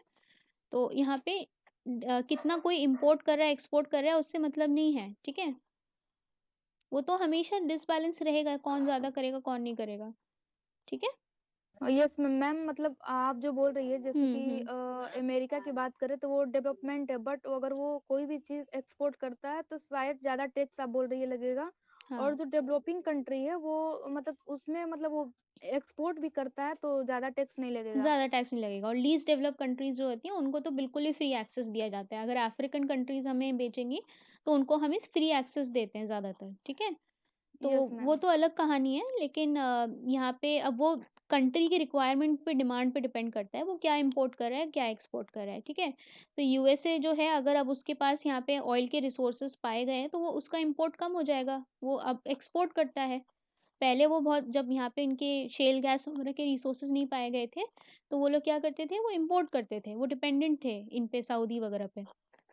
लेकिन अब उन्हें फ़र्क नहीं पड़ता, क्योंकि अब जो है अ, ये अब देखो इस वजह से भी यहाँ पे यूएसए का जो है इन्वॉल्वमेंट कम होता जा रहा है, जो वेस्ट एशिया वाले साइड में है ना, वहाँ पे इन्वॉल्वमेंट कम होता जा रहा है, क्योंकि अब उसको तेल की इतनी ज़रूरत नहीं है। पहले क्या था, तेल की ज़रूरत थी तो वहाँ पे वो चाहता था स्टेबिलिटी बनी रहे, मिडिल ईस्ट में, सीरिया, अफगानिस्तान, ये सारी जगह पे। इसीलिए अब आराम से अगर वो विड्रॉ भी कर रहा है अफगानिस्तान से तो उसको फ़र्क नहीं पड़ता, क्योंकि वहाँ अगर इंस्टेबिलिटी भी होगी तो बस उससे बस टेररिज्म का खतरा रहेगा, लेकिन उसका जो एनर्जी सिक्योरिटी है वो यहाँ पे प्रॉपर है, उसके पास अपने रिसोर्सेज हैं, ठीक है। तो वो अभी 4-5 साल पहले ही डिस्कवर हुई है। ओके, तो अच्छा, ग्रॉस फिक्स्ड कैपिटल फॉर्मेशन, ठीक है, समझ आ गया ना ये सब। ये डेटा जो है यहाँ पे देख यस लेना, मैम। ये पीसीएस एग्जाम में है, ठीक है, ये वाला डेटा, और यूपीएससी में भी पूछ सकता है, ठीक है। तो जीएफसीएफ वाला जो है ये आपका क्या था कि आप जब फिक्स्ड मशीनरी में यहाँ पे इनटैंजिबल एसेट्स या इन सब में आप जब आप इन्वेस्ट करते हो, मतलब आप मशीन और ये जब बड़े बड़े इक्विपमेंट्स जो हैं इनमें आप इन्वेस्ट करते हो, तो उसको हम क्या बोलते हैं, जीएफसीएफ, ठीक है। ये बहुत ही बड़ा इंडिकेटर होता है कंट्री का कि किस तरीके से यहाँ पे आपका ग्रो कर रहा है चीज़ें, ठीक है। अगर जीएफसीएफ नहीं बढ़ रहा है तो आपका जो खर्चा हो रहा है सरकार का, वो कहाँ पे जा रहा होगा, रेवेन्यू में जा रहा होगा, रेवेन्यू एक्सपेंडिचर में। कैपिटल एक्सपेंडिचर जब भी जाता है तो उसका सबसे अच्छा मेजरमेंट होता है जीएफसीएफ। ओके, देखो जीएफसीएफ अगर हम देखते हैं, जीएफसीएफ की अगर हम बात करते हैं तो देखो जीएफसीएफ जो है यहाँ पे आपका क्या है, ऑलमोस्ट आपका कांस्टेंट ही है, ठीक है। तो ये जो है 30 के आसपास जो है आपका ये बन रहा है, ठीक है। तो अगर अमाउंट वाइज देखें तो इतना आपका जो है 1800 करोड़, ठीक है। तो ये आपका इसका आसपास जो है इंडस्ट्रियल सेक्टर में इतना आपका करोड़ बैठ रहा है, ठीक है। ओके, फिर देखो यहाँ पे जीएफसीएफ की ग्रोथ जो है ये काफ़ी कम हो गई थी कोविड के टाइम पे, अब यहाँ पे थोड़ी सी ऑब्वियसली बढ़ेगी, अब तो काफ़ी बढ़ जाएगी बजट के बाद। ओके, अब देखो यहाँ पे इकोनॉमिक सर्वे ने या 4 मेजर पैरामीटर्स के बेसिस पे यहाँ पे रखा है अपना पूरा स्टेबिलिटी इंडिकेटर्स, ठीक है। तो देखो ये जो इंडिकेटर्स हैं ये डोमेस्टिक इंडिकेटर्स मेजरली होते हैं। अभी हमारा पोस्ट कोविड टाइम पे क्या रिस्क आ रहे हैं, अभी आपको क्या लगता है कि अभी क्या किन चीज़ों से अभी दाम जो है वो असर हो सकता है, कोई एग्जांपल बताओ। अभी ग्लोबल कोई सिचुएशन हो कि एकदम से क्रैश हो जाए दाम, इन्फ्लेशन बढ़ जाए हमारी कंट्री में, बताओ कुछ। यूक्रेन पे अटैक। हाँ, क्रूड यूक्रेन ऑयल पे का अटैक, बिल्कुल। क्रूड ऑयल पे जो बढ़ रहा है दाम उस पे। क्रूड ऑयल का दाम बढ़ जाए और आपका क्या हो सकता है, आपका यूएस जो है सेंट्रल फेडरल रिज़र्व जो है, यूएसए की जो सेंट्रल बैंक है, वो अगर रेट यहाँ पे क्या करता है, कम बढ़ करता है, तो उसका भी असर होगा, ठीक है? तो इन सबको बैलेंस करने के लिए आपको यहाँ पे अपनी मैक्रो इकोनॉमिक स्टेबिलिटी चाहिए, ताकि आप ये बाहर वाला प्रेशर जो है झेल पाओ, ठीक है? आपके पास क्या होना चाहिए, आपके पास होना चाहिए एक्सटर्नल सेक्टर बूस्टअप होना चाहिए, ताकि आपके पास इतना इन्वेस्टमेंट हो, आपके पास इतना फॉरेक्स रिजर्व हो कि क्रूड ऑयल के दाम यहाँ पे एकदम से बढ़ जाएं। यूक्रेन पे अगर अटैक कर दिया तो क्रूड ऑयल के दाम बढ़ जाएंगे। अगर वो बढ़ जाते हैं तो आपके पास इम्पोर्ट कवर होना चाहिए, ठीक है? इम्पोर्ट कवर की आप यहाँ पे कितने महीने का सामान, अगर आपके पास फॉरेक्स यहाँ पे कम हो जाता है, तो आप कितने महीने का यहाँ पे सामान जो है बाहर से इम्पोर्ट कर सकते हो, ठीक है? तो हमारे पास ऑलमोस्ट शायद 13 महीने का जो है यहाँ पे इतना फॉरेक्स है कि हम 13 महीने का जो आराम से इम्पोर्ट है वो हम कर सकते हैं, अगर कोई यहाँ पे कंटिंजेंट सिचुएशन होती है, हमारे पास फॉरेक्स खत्म हो जाता है तो, ठीक है? तो देखो पहले हम देखते हैं फिस्कल परफॉर्मेंस। तो फिस्कल परफॉर्मेंस में अगर हम बात करते हैं तो फिस्कल डेफिसिट तो कोविड वाले टाइम पे देखो बहुत बढ़ गया था, उससे पहले भी आपका 8.1 था, ये काफ़ी ज़्यादा बढ़ गया था, ठीक है? फिर अभी 2021 में ये फिस्कल डेफिसिट 7 तक आ पाया है, ठीक है? कितना लेके जाना है, एफआरबी के तहत 3.3% हमें लेके जाना है।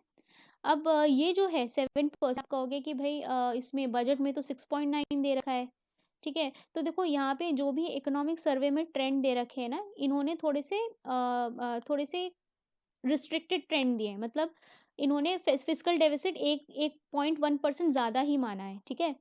अगर इन्होंने माना है तो वैसे 6.9 है, लेकिन इन्होंने कहा कि चलो ठीक है, हम एक्स्ट्रा मान के चलते हैं कि इन केस कोई इमरजेंसी आ जाती है तो। उसमें से भी यहाँ पे प्राइमरी डेफिसिट जो है वो भी आपका काफ़ी ज़्यादा कम हुआ है, इसकी वजह से ओवरऑल आपका इस पे असर पड़ा है, ठीक है? तो प्राइमरी डेफिसिट आपका काफ़ी कम हुआ है।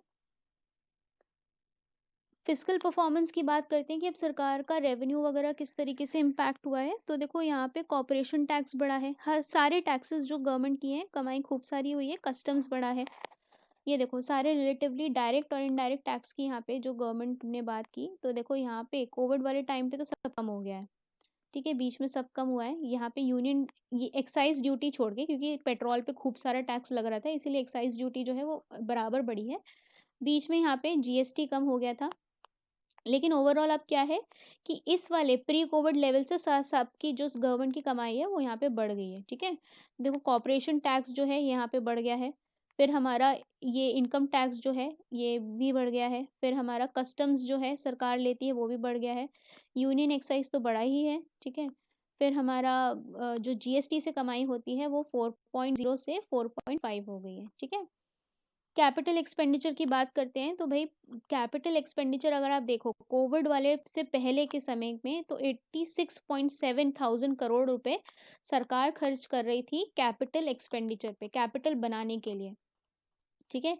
लेकिन अब हम बात करते हैं तो अब बजट में आपने देखा है कि कितना ज़्यादा कैपिटलिस्टिक यहाँ पे बजट था, कैपिटल पे बहुत ज़्यादा खर्चा करने की बात करी जा रही थी। इनफैक्ट आपने देखा कि 1 लाख करोड़ जो है वो तो आप इन्होंने स्टेट्स को ही दे दिया है, ठीक है? 50 साल के लोन के लिए। तो सरकार जो है यहाँ पे खूब सारा पीएम गति शक्ति के अंडर देखो खूब सारा कैपिटल में इन्वेस्ट करेगी, तो आपका ये कोविड से भी पहले वाले टाइम पे यहाँ पे बहुत ज़्यादा इन्वेस्टमेंट डिजिटल में करी जा रही है, ठीक है? इसी से आपकी बिजनेस साइकिल रिवाइव होगी, क्योंकि जब प्राइवेट नहीं करते हैं तो गवर्नमेंट को यहाँ पे खर्चा करना पड़ता है, ठीक है? तो देखो यहाँ पे गवर्नमेंट ने यहाँ पे क्या था, जब यहाँ पे लॉकडाउन लगा था, है तो लॉकडाउन में क्या था कि गवर्नमेंट को यहाँ पे बहुत ज़्यादा आपको हॉस्पिटल्स बनाने पड़े थे, है ना? और बहुत सारे यहाँ पे फटाफट यहाँ पे फैक्ट्रीज़ बनानी पड़ी थी, फैक्ट्रीज़ में इन्वेस्टमेंट करना पड़ा, वैक्सीन्स इतनी सारी क्रिएट करनी पड़ी, अडानी को यहाँ पे एक्स्ट्रा ज़मीन देनी पड़ी, है ना? अडानी कह रही हूँ, अदार पूना वाला को एक्स्ट्रा ज़मीन देनी पड़ी, ठीक है? तो यहाँ पे जो है गवर्नमेंट ने बहुत सारा यहाँ पे इन्वेस्टमेंट्स गवर्नमेंट का यहाँ पे कैपिटल इन्वेस्टमेंट यहाँ पे करना पड़ा था, ठीक है? फिर ये सब है, ठीक है? तो ये आई गेस सब क्लियर हो गया।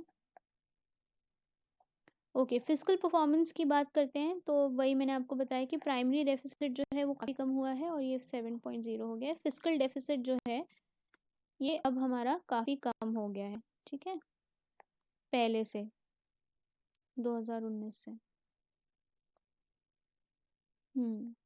अब देखो फाइनेंशियल सेक्टर की बात करते हैं कि अब आपका फाइनेंशियल सेक्टर से मेरा मतलब है बैंक।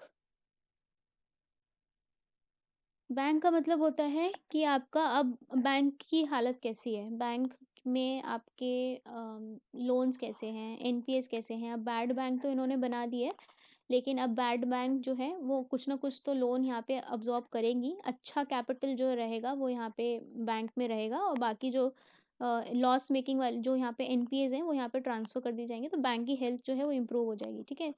तो उस केस में यहाँ पे आपका क्या है, ग्रॉस नेशनल ये non performing gross non performing assets और नेट नॉन परफॉर्मिंग एसेट्स, तो जीएनपीए और नेट एनएनपीए एनपीए, ये आपका एनपीए की बात हो रही है, ठीक है, एनपीए की बात हो रही है। तो देखो यहाँ पे जब 2017 में यहाँ पे एनपीए बहुत ज़्यादा हो गया था, ठीक है, अब ये एनपीए जो है धीरे धीरे कम हो रहा है, ठीक है। तो अगर मैं यहाँ पे यूपीएससी में किस तरीके से पूछेगा, वो बोलेगा कि NPA has been declining steadily, तो ऐसा नहीं है, स्टेडिली डिक्लाइन नहीं हुआ है, बीच में बहुत बढ़ गया है फिर जाके कम हुआ है, ठीक है।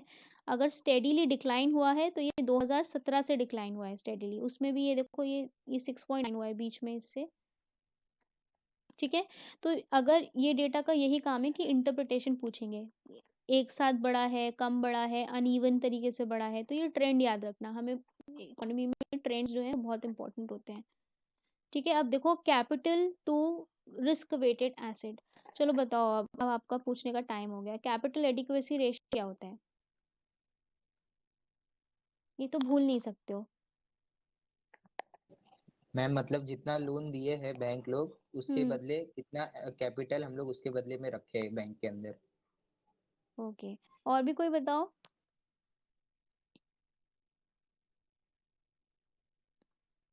पूछ लेते हैं, इनमें से तो क्वेश्चंस आने ही आने हैं, ठीक है, ये बैंकिंग वाले में से, फिर कैपिटल एडिक्वेसी रेशियो में से, ऐसे कैसे करोगे, हाँ। देखो कैपिटल एडिक्वेसी रेशियो, अगर को वर्ड को ही यहाँ पे इसको अलग अलग करूँगी तो कितना कैपिटल चाहिए जो एडिक्वेट है उसका एक रेशियो निकाल रहे हैं। मतलब यहाँ पे बैंक को कितना कैपिटल अपना रखना चाहिए कि उसके यहाँ पे जो रिस्क वाले एसेट्स हैं वो यहाँ पे बैलेंस हो जाएं, ठीक है, वो यहाँ पे डूबे ना, ठीक है। तो ये क्या होता है, कैपिटल एडिक्वेसी रेशियो जो है वो आपका क्या होता है, कैपिटल बैंक के पास कितना है इसको हम रिस्क वेटेड एसेट से डिवाइड करते हैं, इनटू 100 करते हैं, तो ये आपका जो है, ये आपका रेशियो, ये जो है रेशियो निकल के आ जाता है पूरा, ठीक है। तो अब बताओ कि कैपिटल एडिक्वेसी रेशियो कम होना चाहिए, ज़्यादा होना चाहिए,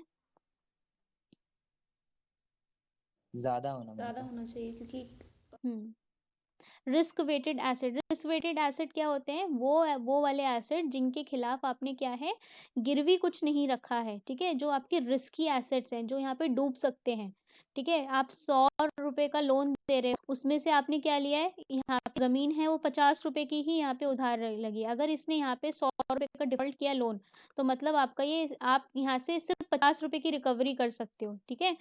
तो इसको, इसमें से अब ये जितना यहाँ पे रिस्क पे पड़ा है 50 रुपए, इसको हम क्या बोलते हैं, रिस्क वेटेड एसेट, ठीक है, जितना आपका पैसा डूब सकता है, जिसके खिलाफ आपके पास सिक्योरिटी नहीं है बैंक के पास, उसको हम रिस्क वेटेड एसेट बोलते हैं।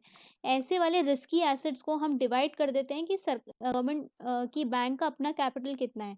कैपिटल होता है Tier 1 प्लस Tier 2, ठीक है, इनको ऐड करके हम इसको डिवाइड कर देते हैं रिस्क वेटेड एसेट, ठीक है। तो किसी भी बैंक का आपका car ratio, capital adequacy ratio जो है वो बहुत अच्छा होगा, कब ज़्यादा होगा तो मतलब वो बैंक बहुत अच्छी है, तो जितना ज़्यादा कार होगा उतना ज़्यादा आपका बैंक अच्छी होगी, ठीक है। तो अब ये ग्राफ में क्या दिखा रहा है, अब ये ग्राफ में दिखा रहा है कि यहाँ पे बैंक्स का जो ये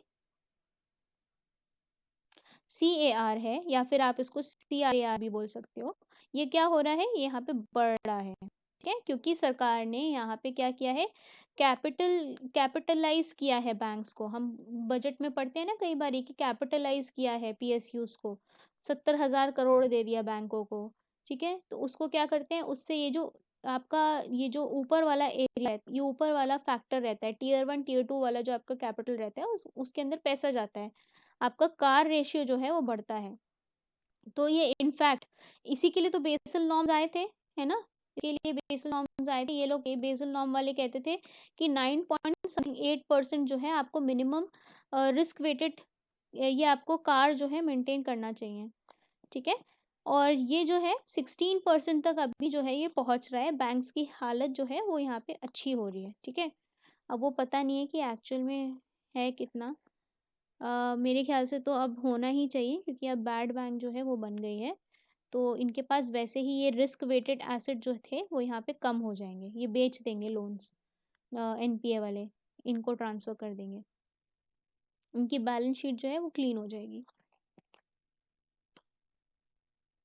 ठीक है। अब इसमें आपका क्या है, बैंक की क्रेडिट ग्रोथ। बैंक की क्रेडिट ग्रोथ है यहाँ पे, देखो कोविड वाले टाइम पे क्या है कि यहाँ पे लोन जो है वो यहाँ पे कम हो गया है। उसके बाद अब फिर से यहाँ पे जब गवर्नमेंट ने सपोर्ट किया है, जब ECLGS स्कीम आई है, आपके बहुत सारे क्रेडिट की गारंटी दी है सरकार ने, और अब यहाँ पे 2023 तक हमने देखा था बजट में एक्सटेंड हो गई, तो यहाँ पे ये जो क्रेडिट ग्रोथ है ये बढ़ेगी, मतलब यहाँ पे लोन जो है बैंक ज़्यादा देगी, ठीक है। ओके, अब देखो आईपीओज जो हैं इस बार ही खूब सारे लॉन्च हुए हैं। तो बहुत ज़्यादा पैसा जो है यहाँ पे कंपनीज ने शेयर मार्केट के थ्रू उठाया है, ठीक है। तो आईपीओज बताओ क्या होते हैं, अगर सुने अभी सबने, यहाँ पे जोमेटो, पेटीएम का आईपीओ लॉन्च हुआ, नायका का आईपीओ लॉन्च हुआ। सत्यम को तो पता होगा आई गेस, और कोई बताओ मुझे।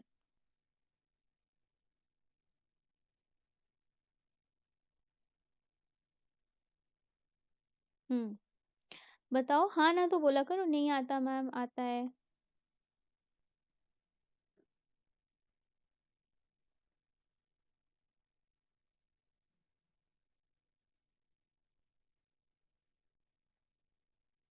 नहीं पता किसी को?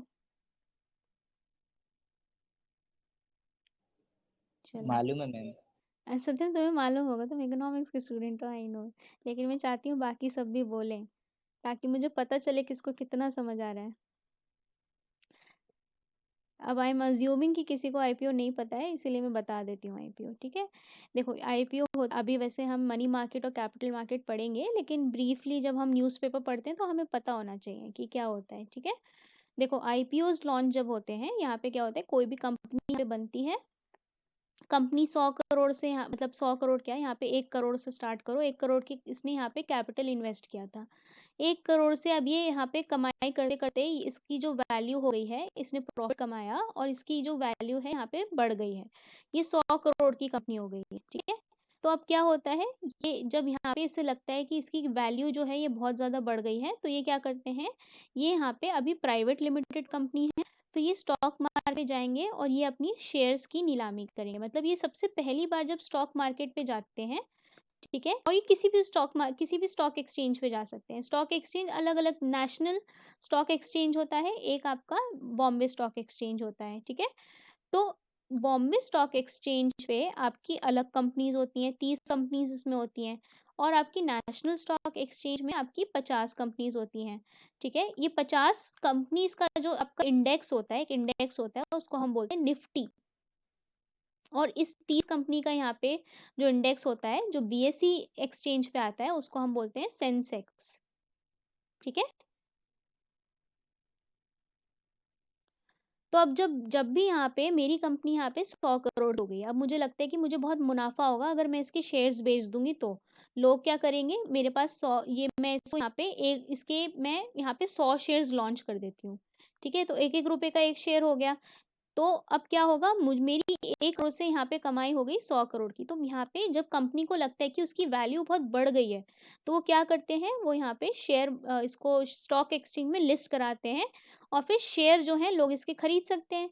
शेयर जब खरीदते हैं तो मतलब क्या होता है, इनको यहाँ पे शेयर बेच के पैसा आता है, ठीक है। फिर ये जब पहली बारी स्टॉक एक्सचेंज पे जाते हैं तो उसको हम बोलते हैं आईपीओ, ठीक है। आईपीओ मतलब इनिशियल पब्लिक ऑफरिंग। समझ आ रहा है ना कि सबसे पहली बार इनिशियल पब्लिक मतलब अब पब्लिक कंपनी हो जाएगी, पब्लिक के पास इसके शेयर्स जाएंगे। और ऑफरिंग मतलब आप समझ रहे हो, इनिशियल पब्लिक ऑफरिंग। ठीक है, तो आईपीओ वो होता है जब पहली बार कंपनी यहाँ पे स्टॉक एक्सचेंज में इंक्लूड हो रही है, लिस्ट में। ठीक है, तो जैसे अब क्या हुआ, यहाँ पे पेटीएम को लगा कि भाई उसकी कंपनी जो होगी 50,000 करोड़ की हो गई है। अब अगर वो यहाँ पे उसको उसके शेयर्स को लिस्ट करेगा तो उसकी बहुत सारी कमाई होगी। ठीक है, तो यूजुअली कंपनी जब ग्रो कर जाती है तो वो यहाँ पे अपने स्टॉक मार्केट पे जाके लोगों को शेयर बेचती है ताकि उसको यहाँ पे पैसे मिले। ठीक है, ओके। फिर क्या है कि यहाँ पे इस साल क्या हुआ है, बहुत सारे आपने देखे पेटीएम का एक मिनट, पेटीएम का यहाँ पे आईपीओ लॉन्च हुआ। मतलब ये अब क्या है, आम जनता इसके जाके यहाँ पे शेयर्स खरीद सकती है। आईपीओ के बाद यहाँ पे जब यहाँ पे नॉर्मल हम आपस में ट्रेड करना शुरू करते हैं तो उसको बोलते हैं सेकेंडरी मार्केट। ठीक है, जब कंपनी जाती है स्टॉक एक्सचेंज पे और पहली बार जब शेयर बिकते हैं तो उसको बोलते हैं आईपीओ। फिर यहाँ पे सेकेंड टाइम जब हम आपस में, जब मैंने यहाँ पे क्या खरीदा, जब पेटीएम का सबसे पहली बार शेयर मिल रहा था तो मैंने यहाँ पे फटाक से 1 रुपये का जाके खरीद लिया। लेकिन अब क्या होगा, अब मुझे यहाँ पे ये 1 रुपये का शेयर नहीं चाहिए, मैं किसी और बंदे को जाके यहाँ पे बेच दूंगी। ठीक है, तो मैंने 1 रुपये की जगह उसे 2 रुपये में बेच दिया। ठीक है, तो ये जो मैं अब सेकेंड टाइम जब इसे ट्रेडिंग करूंगी तो ये सेकेंडरी मार्केट कहलाती है। ठीक है, हम देखेंगे इसे, लेकिन आई गेस ये समझ आया अभी आईपीओ क्या होता है। Yes ma'am. ठीक है, तो आईपीओ जो है इस बारी आप ये समझ सकते हो कि भाई बहुत बड़े बड़े आईपीओज लॉन्च हुए हैं। ठीक है, इंडिया जो है यहाँ पे यूनिकॉर्न्स जो हैं वो यहाँ पे ग्रो हो रहे हैं। यूनिकॉर्न्स ऐसी कंपनी होती हैं जिनका जिनका वर्थ, जिनका वैल्यू जो होता है वो यहाँ पे 100 बिलियन तक होता है। ठीक है, 100 बिलियन की अगर कोई कंपनी होगी जिसका वैल्यू रहेगा, ठीक है, तो वो यूनिकॉर्न कहलाती है। ठीक है, तो 89 या ऐसी कुछ यहाँ पे यूनिकॉर्न्स जो हैं हमने क्रिएट किए हैं, 100 बिलियन उसकी वर्थ की कंपनीज। और तो मतलब ये मतलब है इसका काफ़ी ज़्यादा रोल है इकोनॉमी में, अब काफ़ी बढ़ता जा रहा है, लोग काफ़ी ज़्यादा शेयर मार्केट में इंटरेस्टेड हैं। तो यहाँ से भी उधार जो है वो यहाँ पे लिया जाता है।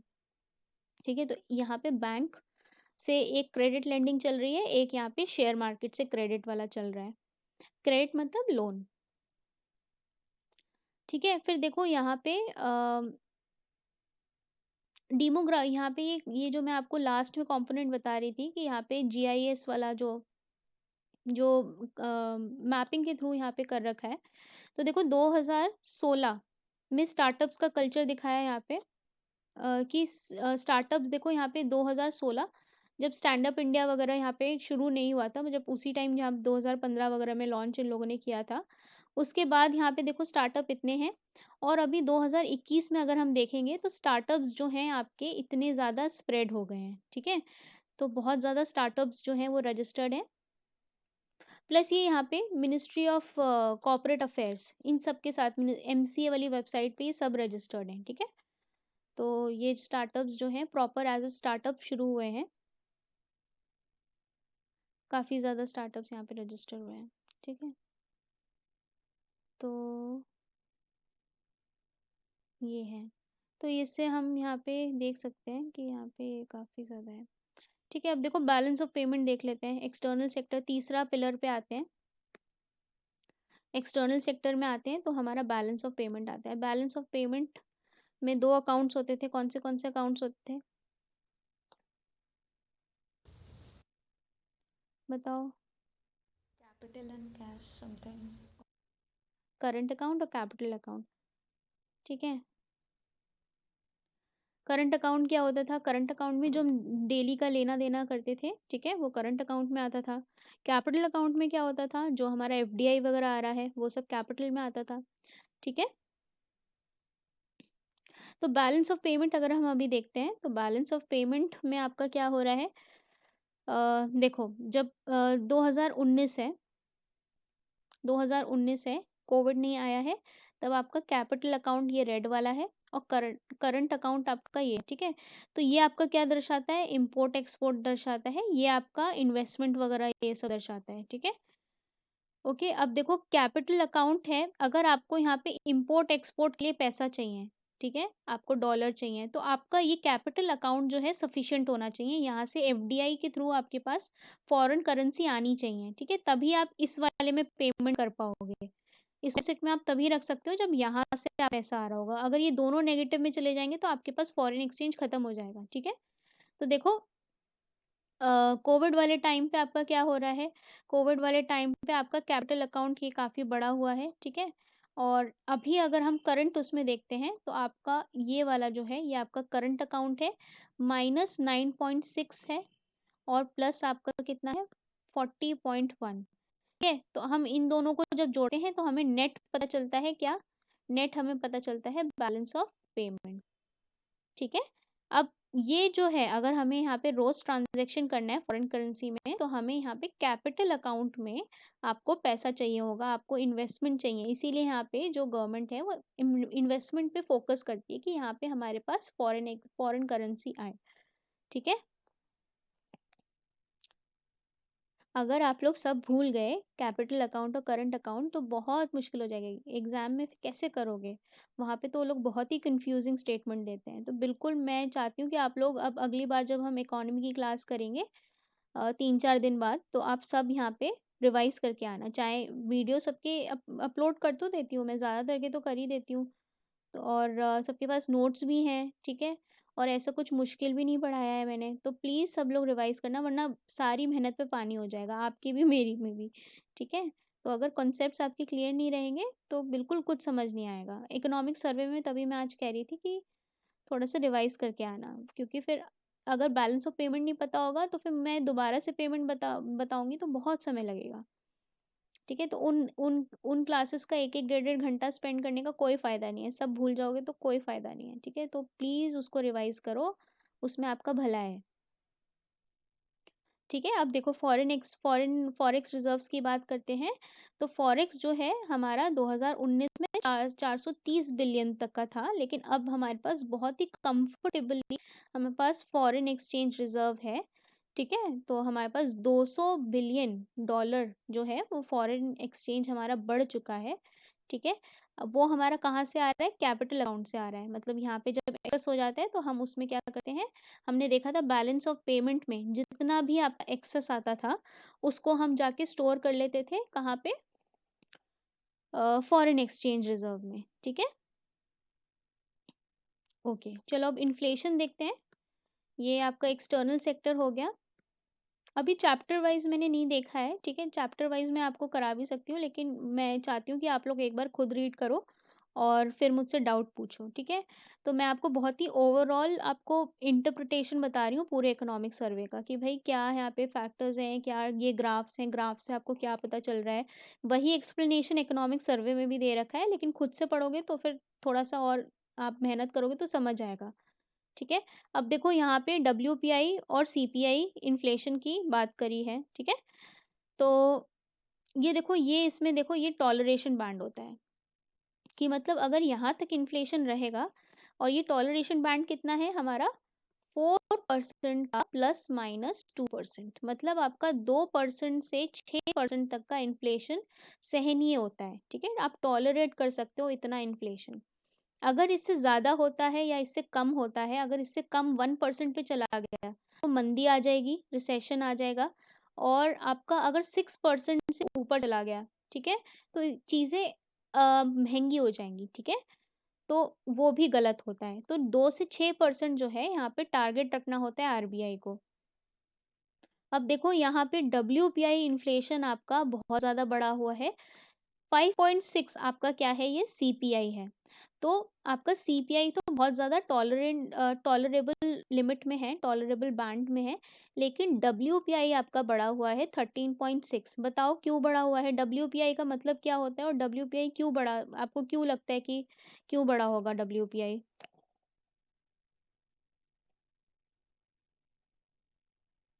बताओ बताओ, कुछ भी बताओ, सही गलत कुछ भी बताओ, गेस करो। मैम ये वर्ल्ड का है ना। हाँ, किस वजह से। देखो हमने बास्केट भी देखे थे CPI और WPI के, सब में किस किस चीज़ का। WPI में फ्यूल और मैन्युफैक्चरिंग प्रोडक्ट्स ये सब आते हैं, प्राइमरी आर्टिकल्स एंड ऑल। हाँ, प्राइमरी आर्टिकल्स आते हैं ना यहाँ पे। डब्ल्यूपीआई में क्या है कि आपका जो कंजम्पशन होता है वो फ्यूल का ज़्यादा होता है ना। जो इंडस्ट्रीज़ रहेंगी वो कोयला और वो सब ज़्यादा कंज्यूम करेंगी। और सीपीआई में क्या होता है, ये आम इंसान वाला होता है, ठीक है। मतलब आपका जो नॉर्मल मार्केट में जो आपके रेट बढ़ते हैं वो सीपीआई वाला, जो आरबीआई कैलकुलेट करती है वो सीपीआई वाला कैलकुलेट करती है।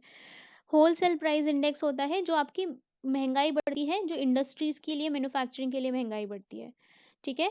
तो इंडस्ट्रीज़ के लिए अभी जो है ये आप डब्ल्यूपीआई जब आपका बढ़ता है तो मतलब यहाँ पे आपका ऑयल महंगा होगा, ठीक है। आपका सप्लाई में कंस्ट्रेंट होगा, मतलब आपका लॉजिस्टिक्स प्रॉब्लम होगी, कंटेनर महंगे हो गए, ठीक है। ग्लोबली मतलब कुछ भी यहाँ पे अगर ग्लोबली कुछ होता है सप्लाई साइड में तो आपका डब्ल्यूपीआई बढ़ता है। तो ये जो है यूजुअली किस वजह से बढ़ा होगा, सप्लाई साइड से आपके एरर्स कुछ आ रहे होंगे, उस वजह से आपका डब्ल्यूपीआई जो है यहाँ पे बढ़ रहा होगा।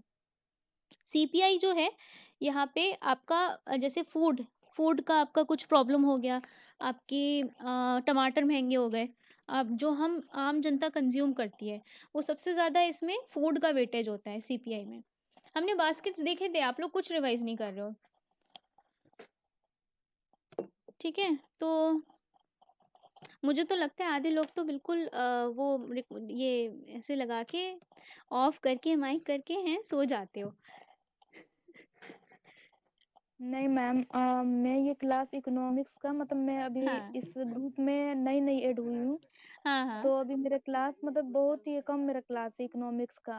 अच्छा, और कम ये हो गया। ज्योग्राफी और ये पॉलिटी और ये हिस्ट्री तो हम्म। समझ में आ जाता है, बट इकोनॉमिक्स के लिए ये सब पढ़ना बहुत जरूरी है, जो बेसिक जो आप इकोनॉमी बता रही बिल्कुल है। समझ नहीं आएगा अगर अगर यस नहीं उस मैम। पे ध्यान दोगे, मैं जो बोल रही हूँ तो बिल्कुल समझ नहीं आएगा, ठीक है। इकोनॉमी को समझने में बहुत समय लगता है और बहुत डायनेमिक रहती है, इसीलिए मैं कहती हूँ कि किसी क्लास पे ध्यान दो ना दो, इकोनॉमी पे ज़रूर ध्यान दिया करो, क्योंकि इसकी कोई बुक नहीं होती है। बुक होती है तो बेसिक कॉन्सेप्ट बता देंगे, उसको फिर अप्लाई करना होता है असली जीवन में, ठीक है। तो यस मैम। ये जो है इसमें कहीं किसी को कुछ नहीं समझ आता है तो प्लीज़ पूछा करो, क्योंकि मुझे आप लोग बोलते नहीं हो तो मुझे समझ नहीं आता कि आप लोग को समझ आ रहा है कि नहीं आ रहा है, ठीक है। और बहुत लोग तो हिचकिचाहट में नहीं बोलते होंगे कि भाई हमें कोई जज ना कर ले। भाई किसी को जो जज करना है करने दो, अगर आपको नहीं समझ आता है तो आप मुझसे पूछा करो, ठीक है। तो आप अपना बेनिफिट देखा करो, मतलब ऑब्वियसली सब यहाँ पे आता है सबको, लेकिन बहुत लोग हैं जिनको नहीं भी समझ आ रहा होगा आई गेस, लेकिन आप लोग जब तक नहीं बोलोगे तब तक मुझे लेवल नहीं समझ आएगा कि मैं किस लेवल पे पढ़ाऊँ, ठीक है।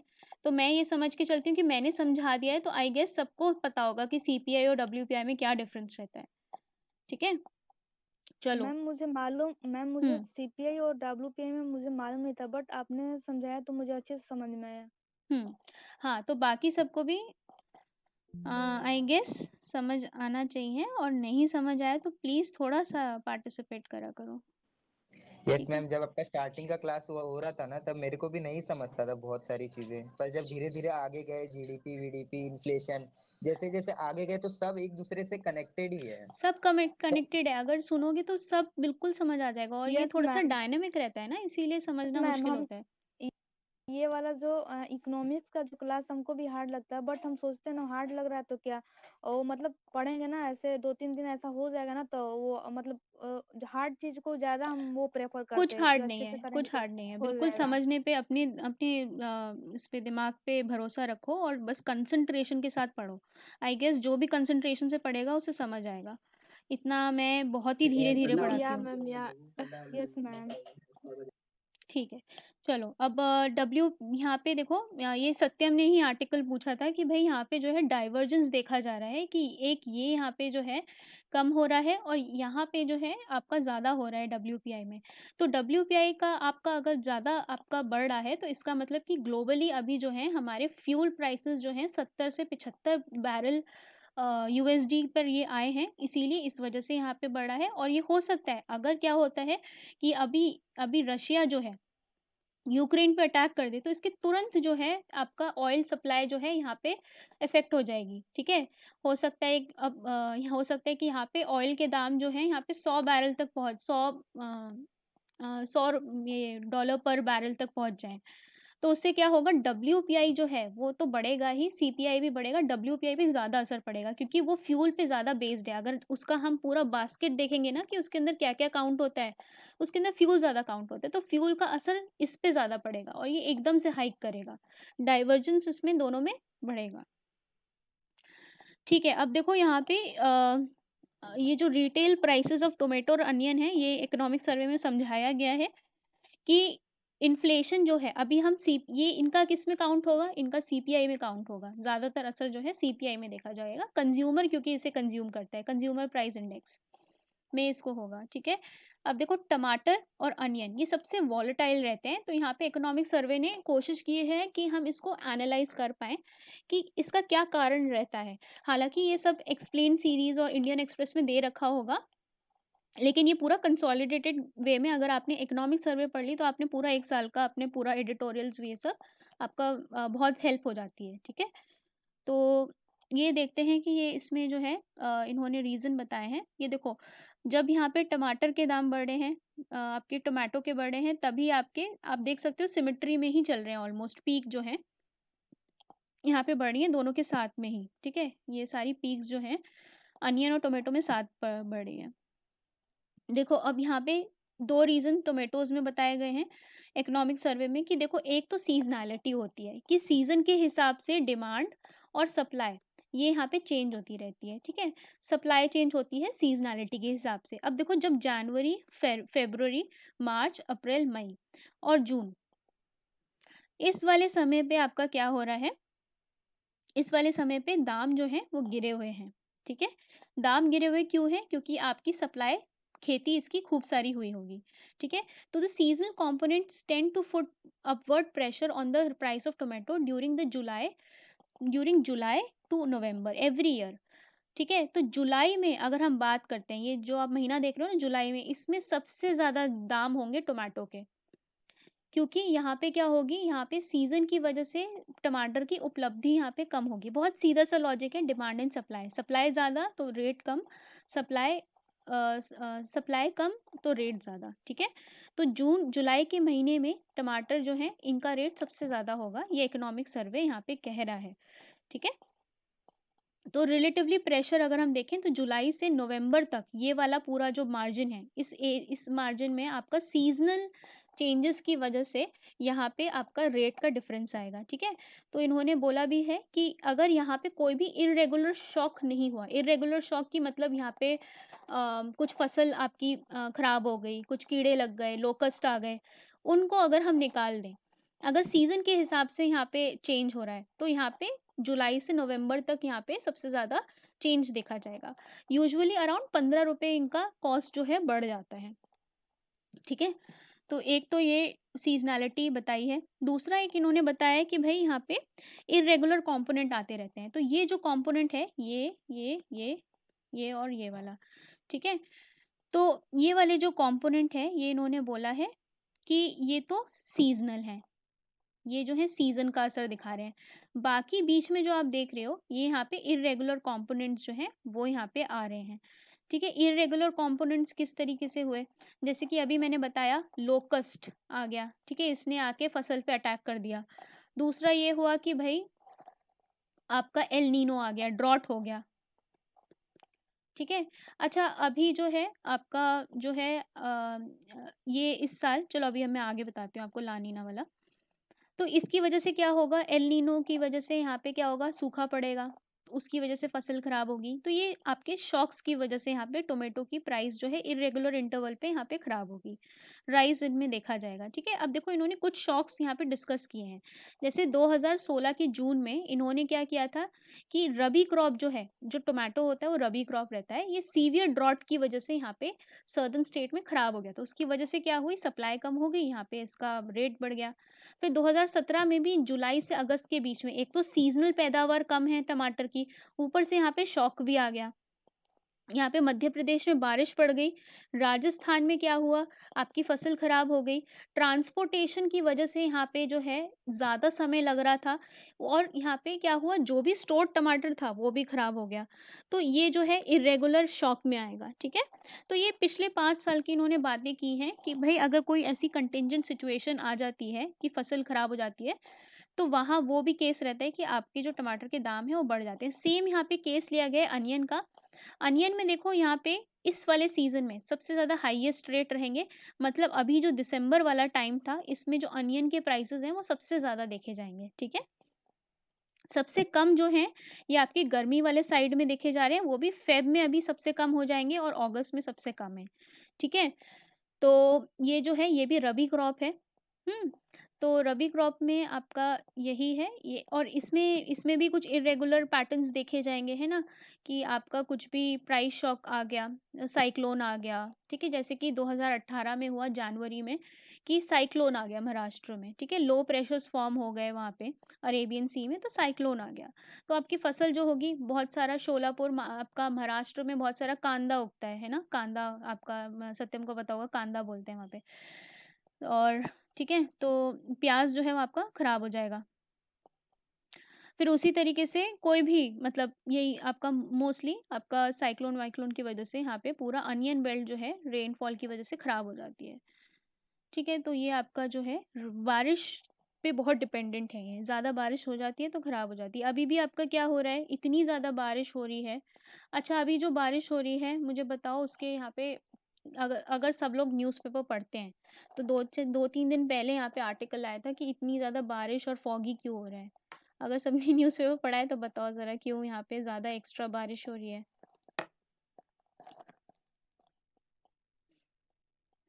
किस वजह से यहाँ पे ठंड में बारिश होती है?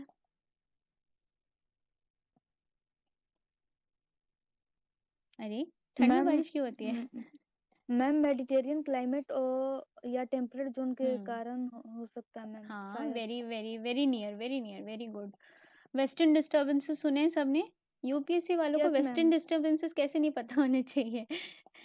देखो, वेस्टर्न डिस्टर्बेंसेस होते हैं, ये यहाँ पे कहाँ से आते हैं? मेडिटेरेनियन सी में। मैंने सारे क्लाइमेट्स पढ़ाए हैं आप लोगों को। मेडिटेरेनियन सी वाला क्लाइमेट जो है वहाँ पे क्या होता है? वहाँ पे मैम हुँ, जो मेडिटेरियन क्लाइमेट की हुँ। वजह से ही शायद विंटर सीजन में ज़्यादा बारिश होती है। बिल्कुल, मेडिटेरेनियन सी वाले में मेडिटेरेनियन क्लाइमेट की ख़ासियत ये होती है कि वहाँ पे ठंड में बारिश होती है, ठीक है? और क्या होता है कि यहाँ पे आपका आईटीसीज़ेड जो है, जो मेरा ये आईटीसीज़ेड जो है, वो क्या होता है आपका नीचे मूव कर जाता है ठंड वाले टाइम पे। तो क्या होता है, जो इंडिया वाला पोर्शन रहता है, वो आपका किसके इन्फ्लुएंस में आता है? वेस्टर्लीज़ के इन्फ्लुएंस में आ जाता है, ठीक है? जब वेस्टर्लीज़ के इन्फ्लुएंस में आता है, तो यहाँ पे मेडिटेरेनियन से आपके वेस्टर्न डिस्टर्बेंसेस आते हैं, इनको हम बोलते हैं वेस्टर्न डिस्टर्बेंसेस। अब क्योंकि ये पानी से आ रहे हैं, ये मेडिटेरेनियन सी से आ रहे हैं, तो ये मॉइस्चर कैरी करती हैं हवाएँ, ये प्रेशर विंड्स होती हैं। फिर बीच में पड़ता है कैस्पियन सी, तो ये और भी ज़्यादा मॉइस्चर लेके आती हैं और फिर मॉइस्चर लेके आती हैं, फिर ये इंडिया में आ जाती है, नॉर्थ इंडिया में। नॉर्थ इंडिया में ये जब आती हैं, तो ये पहाड़ों पे तो क्या करती है, बर्फ़बारी कराती है, ठीक है? फिर पहाड़ों पे से यहाँ पे नीचे जब हवा आती है, तो ठंडी हवा आती है, प्लस यहाँ पे बारिश भी कराती है ये, ठीक है? नॉर्थ इंडिया में, यूपी वाले साइड में, बिहार वाले साइड में, जहाँ-जहाँ भी वेस्टर्न डिस्टर्बेंसेस जाएँगे, वहाँ पे होगी। प्लस अभी जो समय चल रहा है, वो यहाँ पे चल रहा है ला नीना का, ठीक है? जब ला नीना आता है, ठीक है? जब भी ला नीना आता है, तब यहाँ पे बारिश ज़्यादा होती है। इंडिया में उसका असर ये होता है कि ला नीना में बारिश ज़्यादा होती है। तो अभी हम मिड फ़ेज़ में हैं कि ला नीना पूरा नहीं आया है, लेकिन मिड फ़ेज़ में है, तो यहाँ पे बारिश जो है ला नीना की वजह से भी ज़्यादा होगी, ठीक है? तो 2 फैक्टर्स हैं जिस वजह से अभी फॉग और बारिश और ये सब ज़्यादा हो रहा है। It is because of the western disturbances, plus उसको यहाँ पे आपने ऐड किया है किससे? ला नीना से। एल नीनो में सूखा पड़ता है। ठीक है, चलो अब ये उसी वजह से यहाँ पे फसल वगैरह भी जो है यहाँ पे अच्छी प्रिडिक्ट करी गई है कि इस साल जो है मॉनसून आपका जो है सही माना गया है, क्योंकि ला नीना का असर चल रहा है और आपकी जो है एग्रीकल्चर वाले साइड में आपका खूब सारा प्रोडक्शन जो है वो बढ़ेगा इस साल। इसीलिए इकोनॉमिक सर्वे ने भी उसी के बेसिस पे प्रिडिक्शन की है। ठीक है, वैक्सीनेशन स्टेटस देखते हैं, तो वैक्सीनेशन स्टेटस यहाँ पे जो है फर्स्ट डोज़ तो 93 करोड़ लोगों को दिया जा चुका है और दोनों जो डोज़ हैं वो यहाँ पे 69.8 करोड़ लोगों को यहाँ पे दे चुके हैं टिल जनवरी 2022। ठीक है, 16 जनवरी तक का ये डेटा है इकोनॉमिक सर्वे में। इन्होंने बोला है कि वैक्सीनेशन से काफ़ी है। अब ये वैक्सीनेशन इकोनॉमिक सर्वे में क्यों कवर किया है? बिकॉज़ इकोनॉमिक्स क्योंकि आपका जो वैक्सीनेशन है, जितने लोग वैक्सीनेट होंगे उतनी इकोनॉमिक एक्टिविटी जो है कंट्री में बढ़ती है, ठीक है? एक कॉन्फिडेंस बढ़ता है। तो इसीलिए यहाँ पे इकोनॉमिक सर्वे में वैक्सीनेशन स्टेटस को भी काउंट करा गया है। इकोनॉमिक आउटलुक अगर हम देखते हैं तो जीडीपी यहाँ पे इन्होंने प्रोजेक्ट की है 8.0। ये याद रखना कि यहाँ पे इकोनॉमिक सर्वे जो है थोड़ी कंजर्वेटिव अप्रोच फॉलो कर रहे हैं। बजट में बोला गया है 9.2, वो थोड़े से ज़्यादा ऑप्टिमिस्टिक हैं। बजट में ज़्यादा ऑप्टिमिस्टिक बात की है कि हाँ ठीक है, ज़्यादा है, लेकिन ये लोग फिर भी यहाँ पे थोड़ा-सा अपने आप को रिस्ट्रिक्ट करके यहाँ पे टारगेट दे रहे हैं, ठीक है? तो 9.2 है वैसे तो, लेकिन इकोनॉमिक सर्वे में 8 से 8.5% तक इन्होंने बोला है, ठीक है? कि इतना आपका ग्रोथ रहेगा। अब देखो ये जो पूरा इन्होंने अज़्यूम किया है कि इतना आपका प्रोजेक्ट किया है, ये किसी बेसिस पे किया होगा? तो अभी ये लोग सोच रहे हैं ऐसा कि अगर सब कुछ नॉर्मल रहा, एक तो देखो नॉर्मल मॉनसून रहेगा, ला नीना का असर की वजह से यहाँ पे मॉनसून जो है सही रहेगा। पैंडेमिक का असर अब थोड़ा-सा कम होता हुआ दिख रहा है, एक ये रीज़न है। ग्लोबल लिक्विडिटी जो है यहाँ पे कम होगी, यहाँ पे जो यूएस का यहाँ पे फेडरल रिज़र्व है, सेंट्रल बैंक है, वो क्या करेगा यहाँ पे अपना इंटरेस्ट रेट बढ़ा रहा है, लेकिन ऐसा नहीं कि एकदम से बढ़ा देगा, ग्रेजुअली बढ़ाएगा, ठीक है? तो ग्लोबल लिक्विडिटी जो है वो यहाँ पे ऑर्डरली वे में यहाँ पे चेंज होगी। तो इसीलिए हम यहाँ पे इकोनॉमिक सर्वे कैलकुलेट करके चल रहा है कि ठीक है, हमारा जो ग्रोथ है, हम यहाँ पे बहुत कंज़र्वेटिव कम से कम भी माने तो इतनी % ग्रोथ तो हमारी होगी ही। ऑयल का ये लोग एस्टिमेट कर रहे हैं कि भाई 70 से 75 तक पर बैरल आपका मिल जाएगा हमें, या तेल जो है। और ग्लोबल सप्लाई चेन जो है अब जो है वापस से खुल गई हैं, सब सप्लाई जो है बराबर हैं। पहले क्या हुआ था, सेमीकंडक्टर की शॉर्टेज हो गई थी, वैक्सीन्स की शॉर्टेज हो रही थी, फिर आपके कंटेनर्स की शॉर्टेज हो रही थी। ग्लोबली क्या था कि आपके जो शिप के कंटेनर्स रहते हैं वो भी आपके जो थे वो अवेलेबल नहीं थे। तो ट्रांसपोर्टेशन में बहुत पैसा जा रहा था, ठीक है, कंटेनर की कमी की वजह से। सेमीकंडक्टर्स यहाँ पे शॉर्ट हो गए थे, तो यहाँ पे अगर आपने न्यूज़पेपर्स में पढ़ा होगा तो आप सेमीकंडक्टर्स देखते होगे कि यहाँ पे कार्स जो हैं वो नहीं अवेलेबल हो पाती हैं, क्योंकि सेमीकंडक्टर यूज़ होता है कार्स में, ठीक है? तो बहुत लोग यहाँ पे कार्स जो हैं वो यहाँ पे उनके ऑर्डर्स दे रहे थे, लेकिन कार्स अवेलेबल नहीं थी। तो सेमीकंडक्टर की शॉर्टेज किसी को आइडिया है कि क्यों हुई यहाँ पे कंट्री में या बाहर यस ग्लोबली? मैम, हुँ। यस मैम, वो ताइवान के वजह से वो अटैक हो रहा था उस पे, और फिर उसकी वजह से डिस्टर्ब हो गया पूरा। अच्छा, अच्छा। ताइवान की भी वजह से, और ताइवान बहुत ग्लोबल, वैसे तो अभी ख़ैर ताइवान पे अटैक हुआ नहीं है, लेकिन ताइवान बहुत सारा मैन्युफैक्चरिंग करता है। दूसरा एक चीज़ ये है कि जैसे कि रेमडेसिविर आपकी जो दवाई थी, है ना? रेमडेसिविर दवाई थी, सेम केस उसके साथ हुआ था। सेम सेम केस आपका सेमीकंडक्टर्स के साथ हुआ कि जैसे ही लॉकडाउन लगा, वैसे क्या हुआ, डिमांड एकदम कम हो गई थी सेमीकंडक्टर्स की। उसी तरीके से रेमडेसिविर जो दवाई थी, उसकी भी डिमांड कम हो गई थी कि भाई अब सही हो रहे हैं लोग। तो क्या हुआ, कंपनीज़ क्या करती हैं, प्रोडक्शन बंद कर देती हैं, कम करने लगती हैं, बंद कर देती हैं। उसके बाद जैसे ही लॉकडाउन हटता है, तो क्या होता है, इकोनॉमी एकदम से उठती है, एकदम से बूस्ट अप होने लगती है, सब खोल देते हैं अपने फैक्ट्रीज़ वगैरह। क्या होती है, डिमांड एकदम से बढ़ जाती है। अब इन्होंने क्या किया, यहाँ पे बीच में क्या किया था, प्रोडक्शन अपनी कंडक्टर्स की बंद कर देती थी। उसी प्रकार यहाँ पे रेमडेसिविर जो थी उसकी भी यहाँ पे कंस्ट्रक्शन गवर्नमेंट ने बंद करा दी थी कि अब तो भाई तुम लोग क्या करोगे बना के। अब यहाँ पे आपको पता नहीं, कुंभ मेला वो सब बीच में लगा दिया था। गवर्नमेंट वाज़ वेरी ऑप्टिमिस्टिक, उनको पता ही नहीं था कि भाई एक सेकंड वेव भी आ सकती है। तो गवर्नमेंट ने बंद करा दिया था रेमडेसिविर की प्रोडक्शन। उसी प्रकार से यहाँ पे सेमीकंडक्टर्स की भी प्रोडक्शन बंद हो गई थी, और बीच में फिर अब ये आ गया आपका डिमांड, इकॉनमी खुल गई। फिर ये इतनी यहाँ पे डिमांड बढ़ गई कि ये जो गैप है यहाँ पे जो बंद किया था उसको फुलफिल नहीं कर पाया। अभी तक यहाँ पे सेमीकंडक्टर्स की शॉर्टेज है, ठीक है? तो प्रोडक्शन करने में भी समय लगता है, ऐसे नहीं कि एकदम आज ऑर्डर दिया और कल मिल गया। इसमें सेमीकंडक्टर्स की प्रोडक्शन में भी ऑब्वियसली टाइम लगेगा, इसीलिए हमारा सेमीकंडक्टर्स की शॉर्टेज हो गई ग्लोबली, क्योंकि लॉकडाउन में ये जो कंपनीज थी इन्होंने अपनी प्रोडक्शन बंद कर दी थी। और मैम एक तरीके से मोनोपोली भी है उसमें, वो ताइवान का ही हाँ पूरा एक ही कंपनी हाँ, पूरा बना रही है 80-90% ताइवान की भी सेक्टर। यहाँ पे मोनोपोली है। ताइवान बहुत ज़्यादा सेमीकंडक्टर्स जो हैं वो यहाँ पे बनाती है। ठीक है, अब देखो यहाँ पे आईएमएफ का फोरकास्ट क्या है, ये लोग बताए हैं कि यहाँ पे सिर्फ 2 कंट्रीज़ हैं जो पॉजिटिव ग्रोथ में चलेंगी। ठीक है, आईएमएफ ने ऐसा बोला है। एक तो इंडिया है और दूसरा है जापान। ठीक है, तो जापान की पहले यहाँ पे जो ग्रोथ रेट यहाँ पे थी वो यहाँ पे 3.2 थी। ये कह रहे हैं 0.1% यहाँ पे और एक्स्ट्रा हो जाएगी। 3.3% के रेट से जापान जो है ग्रो करेगा। और चाइना की भी देखो यहाँ पे जो है ये कम हो जाएगी। ठीक है, ये लोग पहले 5.6 पे थे और अब ये यहाँ पे 4.8% से यहाँ पे ग्रो कर रहे हैं। इंडिया जो है अब यहाँ पे ग्रो कर रहा है 8.5 से 9.0% पे। ठीक है, तो इंडिया काफ़ी अच्छे से ग्रो कर रहा है और इंडिया इकलौता ऐसा कंट्री रहेगा अभी आगे आने वाले 3-4 साल में जो हाईएस्ट, एक तो पॉजिटिव उसमें ग्रो कर रहा है, ऊपर से हाईएस्ट परफॉर्मिंग यहाँ पे इकोनॉमी रहेगी जिसकी ग्रोथ रेट हाईएस्ट है। ठीक है, ओके। अब देखो सबका गिरा हुआ है यहाँ पे। यूके का गिर गया है, यूनाइटेड स्टेट्स का 5.2 से 4 पे आ गया है, स्पेन का देखो कितना कम हो गया है, फ्रांस का कम हो गया है, मेक्सिको, हर किसी का कम हो गया है। ये येलो वाले जो हैं इनका बराबर है, सऊदी का बराबर है क्योंकि ये ऑयल डिपेंडेंट है, ऑस्ट्रेलिया का बराबर है, ये भी यूरेनियम वगैरह बेचते ही हैं। ठीक है, रशिया का देखो 0.1% कम हो गया है। तो ये सब है। ब्राज़ील का देखो कितना इम्पैक्ट हुआ है, 1.5 से ये ग्रो कर रहे थे, अब 0.3% से ग्रो कर रहे हैं। पता चले ज़ीरो से अब एकदम माइनस में चले जाएँ, कॉन्ट्रैक्शन हो जाएगा। ठीक है, अब देखो एक चीज़ जो है बहुत न्यू स्ट्रैटेजी आई है इसके अंदर, उसको हम बोलते हैं बारबल स्ट्रैटेजी। बारबल स्ट्रैटेजी की यहाँ पे इकोनॉमिक सर्वे ने बात की है।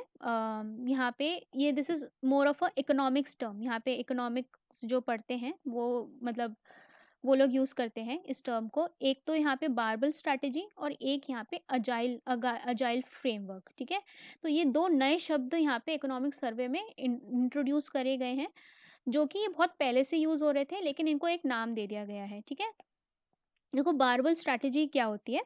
बारबल स्ट्रैटेजी का मतलब है कि बीच में रिस्क को कम करना। मतलब कि मुझे अगर यहाँ पे क्या करना है, आपको क्या करना है, स्टॉक मार्केट में पैसा लगाना है। ठीक है, तो एक तो रिस्की शेयर है। ठीक है, जो डूब सकता है लेकिन उस पर रिटर्न मुझे मिल रहा है 15% का। ठीक है, और एक क्या है यहाँ पे स्टेबल, गवर्नमेंट बॉन्ड मान लो, वो बहुत स्टेबल है लेकिन वो क्या करते हैं, रिटर्न देते हैं 2% का।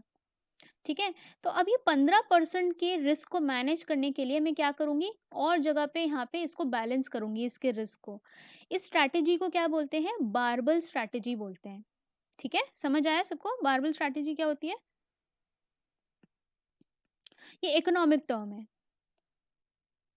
तो मतलब यहाँ पे इसका बारबल स्ट्रैटेजी का मतलब होता है रिस्क को डाइवर्सिफाई करना। मतलब यहाँ पे कंबाइन 2 डिस्परेट लेग्स, मतलब एक अनप्रिडिक्टेबल फ्यूचर के लिए कि एक कम से कम एक टांग टूट जाती है तो दूसरी टांग जो है वो यहाँ पे सलामत रहे।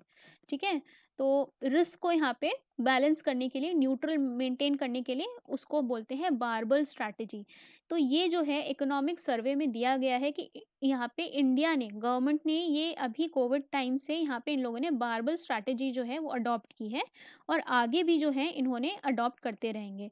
किस तरीके से करते रहेंगे वो मैं अभी बताती हूँ। और एक अजाइल फ्रेमवर्क जो है ये यहाँ पे इटरेटिव अप्रोच को अपनाया गया है। अजाइल का मतलब क्या होता है कि जैसे आपने देखा था कि जैसे कोविड में क्या होता है कि माइग्रेट यहाँ पे जब जैसे ही लॉकडाउन लगा, ठीक है, लॉकडाउन जब लगा तो क्या हुआ कि यहाँ पे माइग्रेशन जो माइग्रेट कर रहे थे लोग, माइग्रेंट वर्कर्स, उनकी प्रॉब्लम होने लगी। ठीक है, फिर उन लोगों को बोला कि उन लोग के पास खाने के लिए नहीं है, इनको खाने के लिए प्रॉब्लम होगी। फिर सरकार ने क्या कहा, सरकार ने कहा ठीक है हम प्रधानमंत्री गरीब कल्याण योजना लेके आते हैं, इसके अंडर हम क्या करते हैं, इन लोगों को राशन कार्ड के तहत जो यहाँ पे ग्रेन्स मिलते हैं उसको हम बढ़ा देते हैं, है ना। तो इस स्ट्रैटेजी को हम बोलते हैं अजाइल स्ट्रैटेजी, कि आप एक काम करो, उसका असर देखो कि क्या होता है। अगर उसका पॉजिटिव असर रहता है तो आप उसको कंटिन्यू करो, नेगेटिव असर रहता है तो आप उसको यहाँ पे हटा दो स्ट्रैटेजी से। तो एक क्या करते हो, एक आप प्लान करते हो, उसको डिज़ाइन करते हो, डेवलप करते हो, फिर उसको टेस्ट करते हो कि उसका उसका रिजल्ट क्या रहेगा, पॉजिटिव रहेगा या नेगेटिव रहेगा। जैसे कि बहुत अच्छा एग्जाम्पल है पीएलआई स्कीम। PLI scheme. तो पीएलआई स्कीम में क्या किया, यहाँ पे गवर्नमेंट ने पहले एक सेक्टर में लाया कि चलो यहाँ पे टेलीकॉम सेक्टर में लेके आते हैं। अब टेलीकॉम सेक्टर में यहाँ पे जो बिजनेसमैन थे उन्होंने बहुत तारीफ की कि ये तो बहुत ही अच्छी स्कीम है ना। फिर इन्होंने 6 सेक्टर में बढ़ाई वो, ठीक है? फिर 6 से अब कितनी है, 14 सेक्टर्स में हो गई है पीएलआई स्कीम, क्योंकि और वर्ल्ड बैंक ने भी तारीफ कर दी है पीएलआई स्कीम की, ये इंडिया का इनोवेशन है। तो ये जो है फिर ये इस स्ट्रैटेजी को हम क्या बोलते हैं, अजाइल फ्रेमवर्क, ठीक है? तो ये इकोनॉमिक टर्म है, यहाँ पे कंपनीज यूज़ करती हैं बेसिकली ये स्ट्रैटेजी को। फिर यहाँ पे फीडबैक मिलता है तो उसको यहाँ पे दोबारा से अपने उसमें प्लान में ले आते हैं। अब पीएलआई जो स्कीम है वो उन लोगों ने परमानेंट प्लान में ही लिया है, मतलब परमानेंट में नहीं लेकिन फिर भी यूजुअली अगर उनको बढ़ाना होगा तो काफ़ी टाइम तक के लिए बढ़ा सकते हैं। तो ये जो है यहाँ पे यहाँ पे जो प्रिंसिपल इकोनॉमिक एडवाइज़र हैं संजीव सान्याल, वो कहते हैं कि हमने ये यूज़ किया था, ठीक है? ये स्ट्रैटेजी यूज़ की थी कि जो भी हमारे बहुत हाई फ्रीक्वेंसी वाले इंडिकेटर्स हैं उनको हमने थोड़े स्टेबल कंपोनेंट से नापा। जैसे कि देखो ये इन्होंने बारबल स्ट्रैटेजी किस तरीके से इम्प्रूव की। एक तरफ ये लोग कह रहे हैं कि अपनी इकोनॉमी को खोलो और दूसरी तरफ ये क्या कह रहे हैं, रेजिलियंस बढ़ाओ, मतलब एक सेफ्टी नेट बना के चलो, ठीक है? अगर आप क्या कर रहे हो, आप यहाँ पे एफडीआई को अलाउ कर रहे हो, ठीक है? यहाँ पे ज़्यादा खोल रहे हो इनको, तो आप क्या करो, आत्मनिर्भर भारत की तरफ भी बढ़ते हुए चलो, ताकि यहाँ पे सप्लाई चेन्स जो हैं वो यहाँ पे डिसरप्ट ना हो, सेमीकंडक्टर की सप्लाई आती रहे। तो एक तरफ तो आप यहाँ पे लिबरल अप्रोच अपनाओ और उसको बैलेंस करो थोड़ी सी अपने अंदर सशक्तिकरण करके, ठीक है? तो ये जो है बारबल स्ट्रैटेजी कहलाती है। बारबल स्ट्रैटेजी में देखो यहाँ पे फ्लेक्सिबिलिटी कहाँ दिखा रहे हैं ये लोग, डीरेगुलेट कर रहे हैं किन सेक्टर को। एक तो आप ड्रोन्स बना सकते हैं, स्पेस को देखो प्राइवेटाइजेशन कर रहे हैं, मतलब यहाँ पे प्राइवेट कंपनीज आके यहाँ पे अपना स्पेसशिप्स वगैरह लॉन्च कर सकती हैं। ड्रोन्स बनाओ, ड्रोन से रिलेटेड कल ही हमने देखा था स्टार्टअप्स जो हैं उनको यहाँ पे करा जा रहा है। फिर जियो स्पेशियल मैपिंग और इन सब में जो है यहाँ पे इन लोगों ने डीरेगुलेट करना स्टार्ट किया है। गवर्नमेंट प्रोक्योरमेंट यहाँ पे इन्होंने इसके लिए चालू किया है कि ठीक है आप क्या करो, इसको अलाउ करो। फिर प्राइवेटाइजेशन देखो काफ़ी कर रहे हैं यहाँ पे, ताकि यहाँ पे जो आपकी एलआईसी है वो सही से एफिशिएंटली काम करे और आपके अगर पीएसयूज़ हैं, ठीक है, तो एफिशिएंटली काम करें। अगर आपका एयर इंडिया को हमने यहाँ पे प्राइवेटाइज़ किया है तो एयर इंडिया ताकि फ्यूचर में अच्छी तरीके से काम करे। एसेट मोनेटाइजेशन क्या होता है, मोनेटाइजेशन एसेट मोनेटाइजेशन का मतलब होता है कोई एसेट जो इन्होंने क्रिएट किया है, जैसे कि इन्होंने क्या किया, हाईवे बना दिया, ठीक है? उस हाईवे से अब जब पैसा कमाने लगते हैं उसको बोलते हैं एसेट मोनेटाइजेशन। मतलब अब आपने क्या किया, इस पे टोल लगा दिया, टोल से अब क्या करेंगे, ये टोल कलेक्ट करेंगे और सरकार के पास पैसा आएगा। तो ये क्या हो रहा है, एसेट को तुमने क्या कर दिया, मोनेटाइज कर दिया।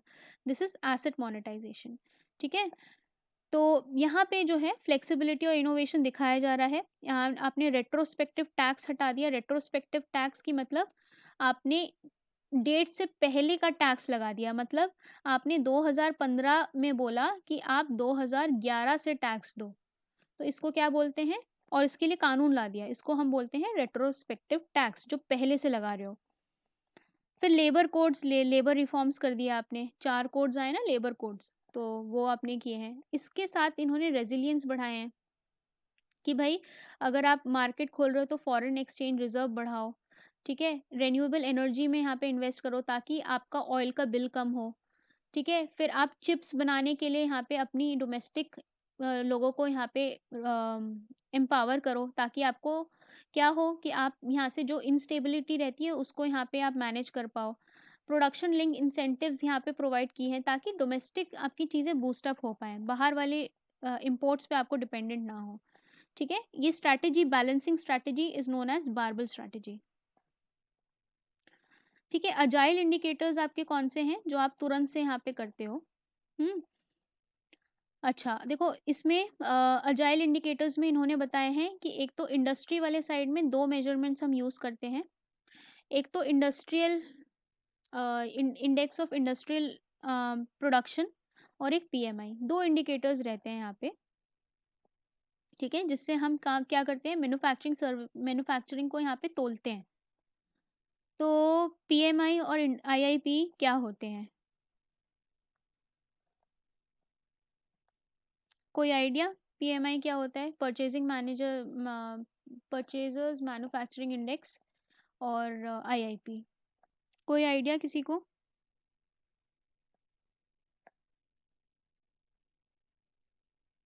No idea.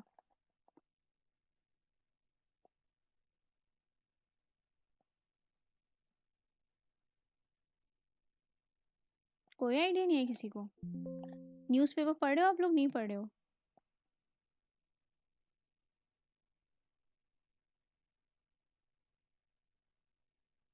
चलो वैसे टाइम भी बहुत का फुल फॉर्म?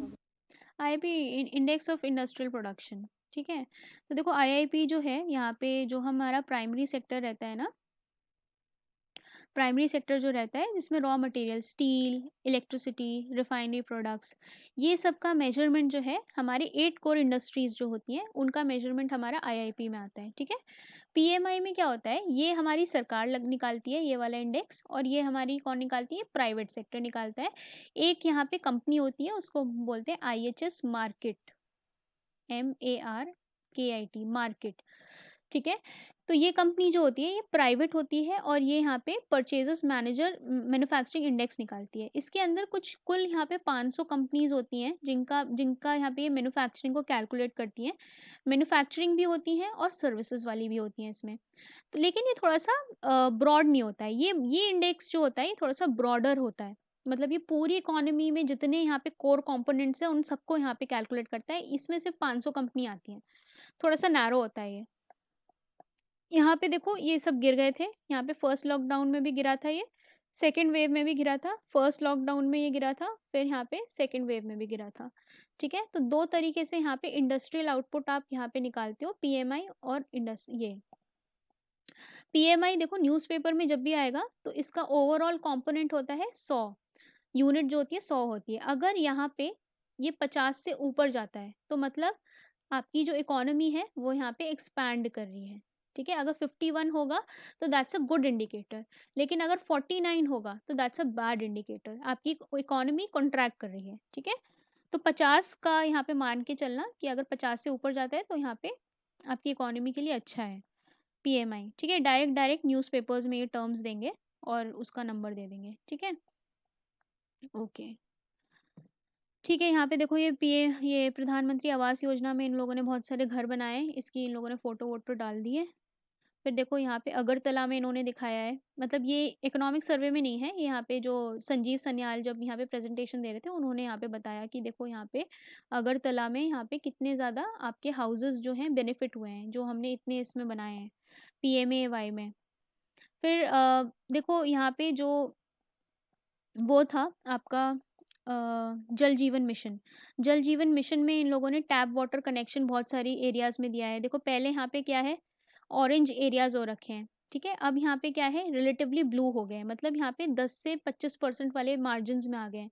तो जल जीवन मिशन की अगर यहाँ मेंस में आपको इम्प्लीमेंटेशन पूछेगा तो इकोनॉमिक सर्वे को कोट कर देना सीधे-सीधे कि यहाँ पे इन लोगों ने बोला है कि चलो यूपी की अगर हम बात करते हैं तो 0 से 10% था, economic survey says that it has been achieved to 11 to 25% of water connections, tap water connections. ठीक है, ओके। चलो ये जो है ये चीज़ें आप देख लेना, है ना? ये मैंने सब बता दिया आपको, और कार्टोग्राफी वाली भी पिक्चर्स हैं, जैसे कि यहाँ पे आपका इलेक्ट्रिसिटी का देखो, पहले यहाँ पे 2012 में यहाँ पे कितनी कम बिजली है, लेकिन यही एक्सपैंड हो गई है 2021 में। तो इसका मतलब ये है कि भाई हर जगह इलेक्ट्रिफिकेशन हो रहा है, और एग्जैक्टली आप देख सकते हो नासा का मैप है। ठीक है, नासा का मैप जो है इन्होंने इसका डेटा लिया है कि इलेक्ट्रिसिटी जो है यहाँ पे ये दर्शाती है कि यहाँ पे इकोनॉमिक एक्टिविटी हो रही है, लोगों के घर में बिजली आ रही है। तो ये जो है इस चीज़ का दर्शाता है, ये आपका 10 साल का चेंज जो है ये दिखा रहा है। उसी प्रकार से 2011 के रोड्स देखो, यहाँ पे ये इतने हैं, और यहाँ पे नितिन गडकरी ने भी बहुत अच्छा काम किया है, उन्होंने बहुत ज़्यादा नेटवर्क जो है यहाँ पे आप देख सकते हो कि ये जगह एरिया आपका जो है नेटवर्क काफ़ी ज़्यादा बढ़ गया है। नॉर्थ ईस्टर्न साइड में देखो कितना ज़्यादा इम्प्रूवमेंट हुआ है कनेक्टिविटी में। ये वाला एरिया देखो सिक्किम में, इधर सिक्किम में पहले कुछ नहीं है, यहाँ पे सिक्किम में कनेक्टिविटी बढ़ी है। ठीक है, फिर बॉर्डर साइड में देखो लद्दाख में थोड़ा थोड़ा हम एक्सटेंड हुए हैं, है ना? तो ये आपका ये कनेक्टिविटी इम्प्रूव हुई है। फिर आपके उड़ान स्कीम से पहले की बात कर रहे हैं आपके एयरपोर्ट्स, तो ये आपके एयरपोर्ट्स हैं उड़ान स्कीम से पहले, और ये आपके देखो इम्प्रूव हुए हैं उड़ान स्कीम के बाद, जिसके अंदर आपको एयरपोर्ट्स बनाने थे रीजनल कनेक्टिविटी के लिए, ठीक है। फिर आपका क्या है कि आपकी कमर्शियल ब्रांचेस, बैंक की ब्रांचेस जो हैं यहाँ पे हर जगह है वैसे तो रूरल एरिया में, लेकिन इसका और थोड़ा एक्सपेंशन हो गया है, ठीक है, थोड़ा और डेंसर, यहाँ पे फाइनेंशियल इंक्लूजन जिसको बोलते हैं वो बढ़ा है। फिर नेट सोन एरिया, मतलब कितना एरिया खेतीबाड़ी के अंडर था। पहले देखो इतना एरिया था, ये 127.4 हेक्टेयर मिलियन हेक्टेयर था, अब यहाँ पे 30% 30 यूनिट ज़्यादा बढ़ गया है। देखो यूपी में कितना ज़्यादा बढ़ गया है, ठीक है। फिर अब देखो यहाँ पे खरीफ क्रॉप और इन सब की क्रॉप साइकिल की बात की है, जून में देखो यहाँ पे 2005 में, और यहाँ पे देखो जून में 2021 में, ये यहाँ पे कम हुआ है साइकिल इनका। फिर कहीं कहीं आप देखो ये वाला जो है अक्टूबर में ये यहाँ पे इंक्रीज हुआ है। खैर ये सब आपका सैटेलाइट डेटा है, तो मैंने मेन बातें आपको इकोनॉमिक सर्वे की बता दी हैं, बाकी आप लोग खुद पढ़ोगे, मैं अब इतना नहीं बोलूँगी और आप मुझसे डाउट पूछोगे, ठीक है। और इकोनॉमी में एक एक शब्द इम्पॉर्टेंट है, ठीक है। जैसे मैंने अभी एसेट मोनेटाइजेशन बताया, तो आप लोग हर वर्ड पे ध्यान दोगे, कब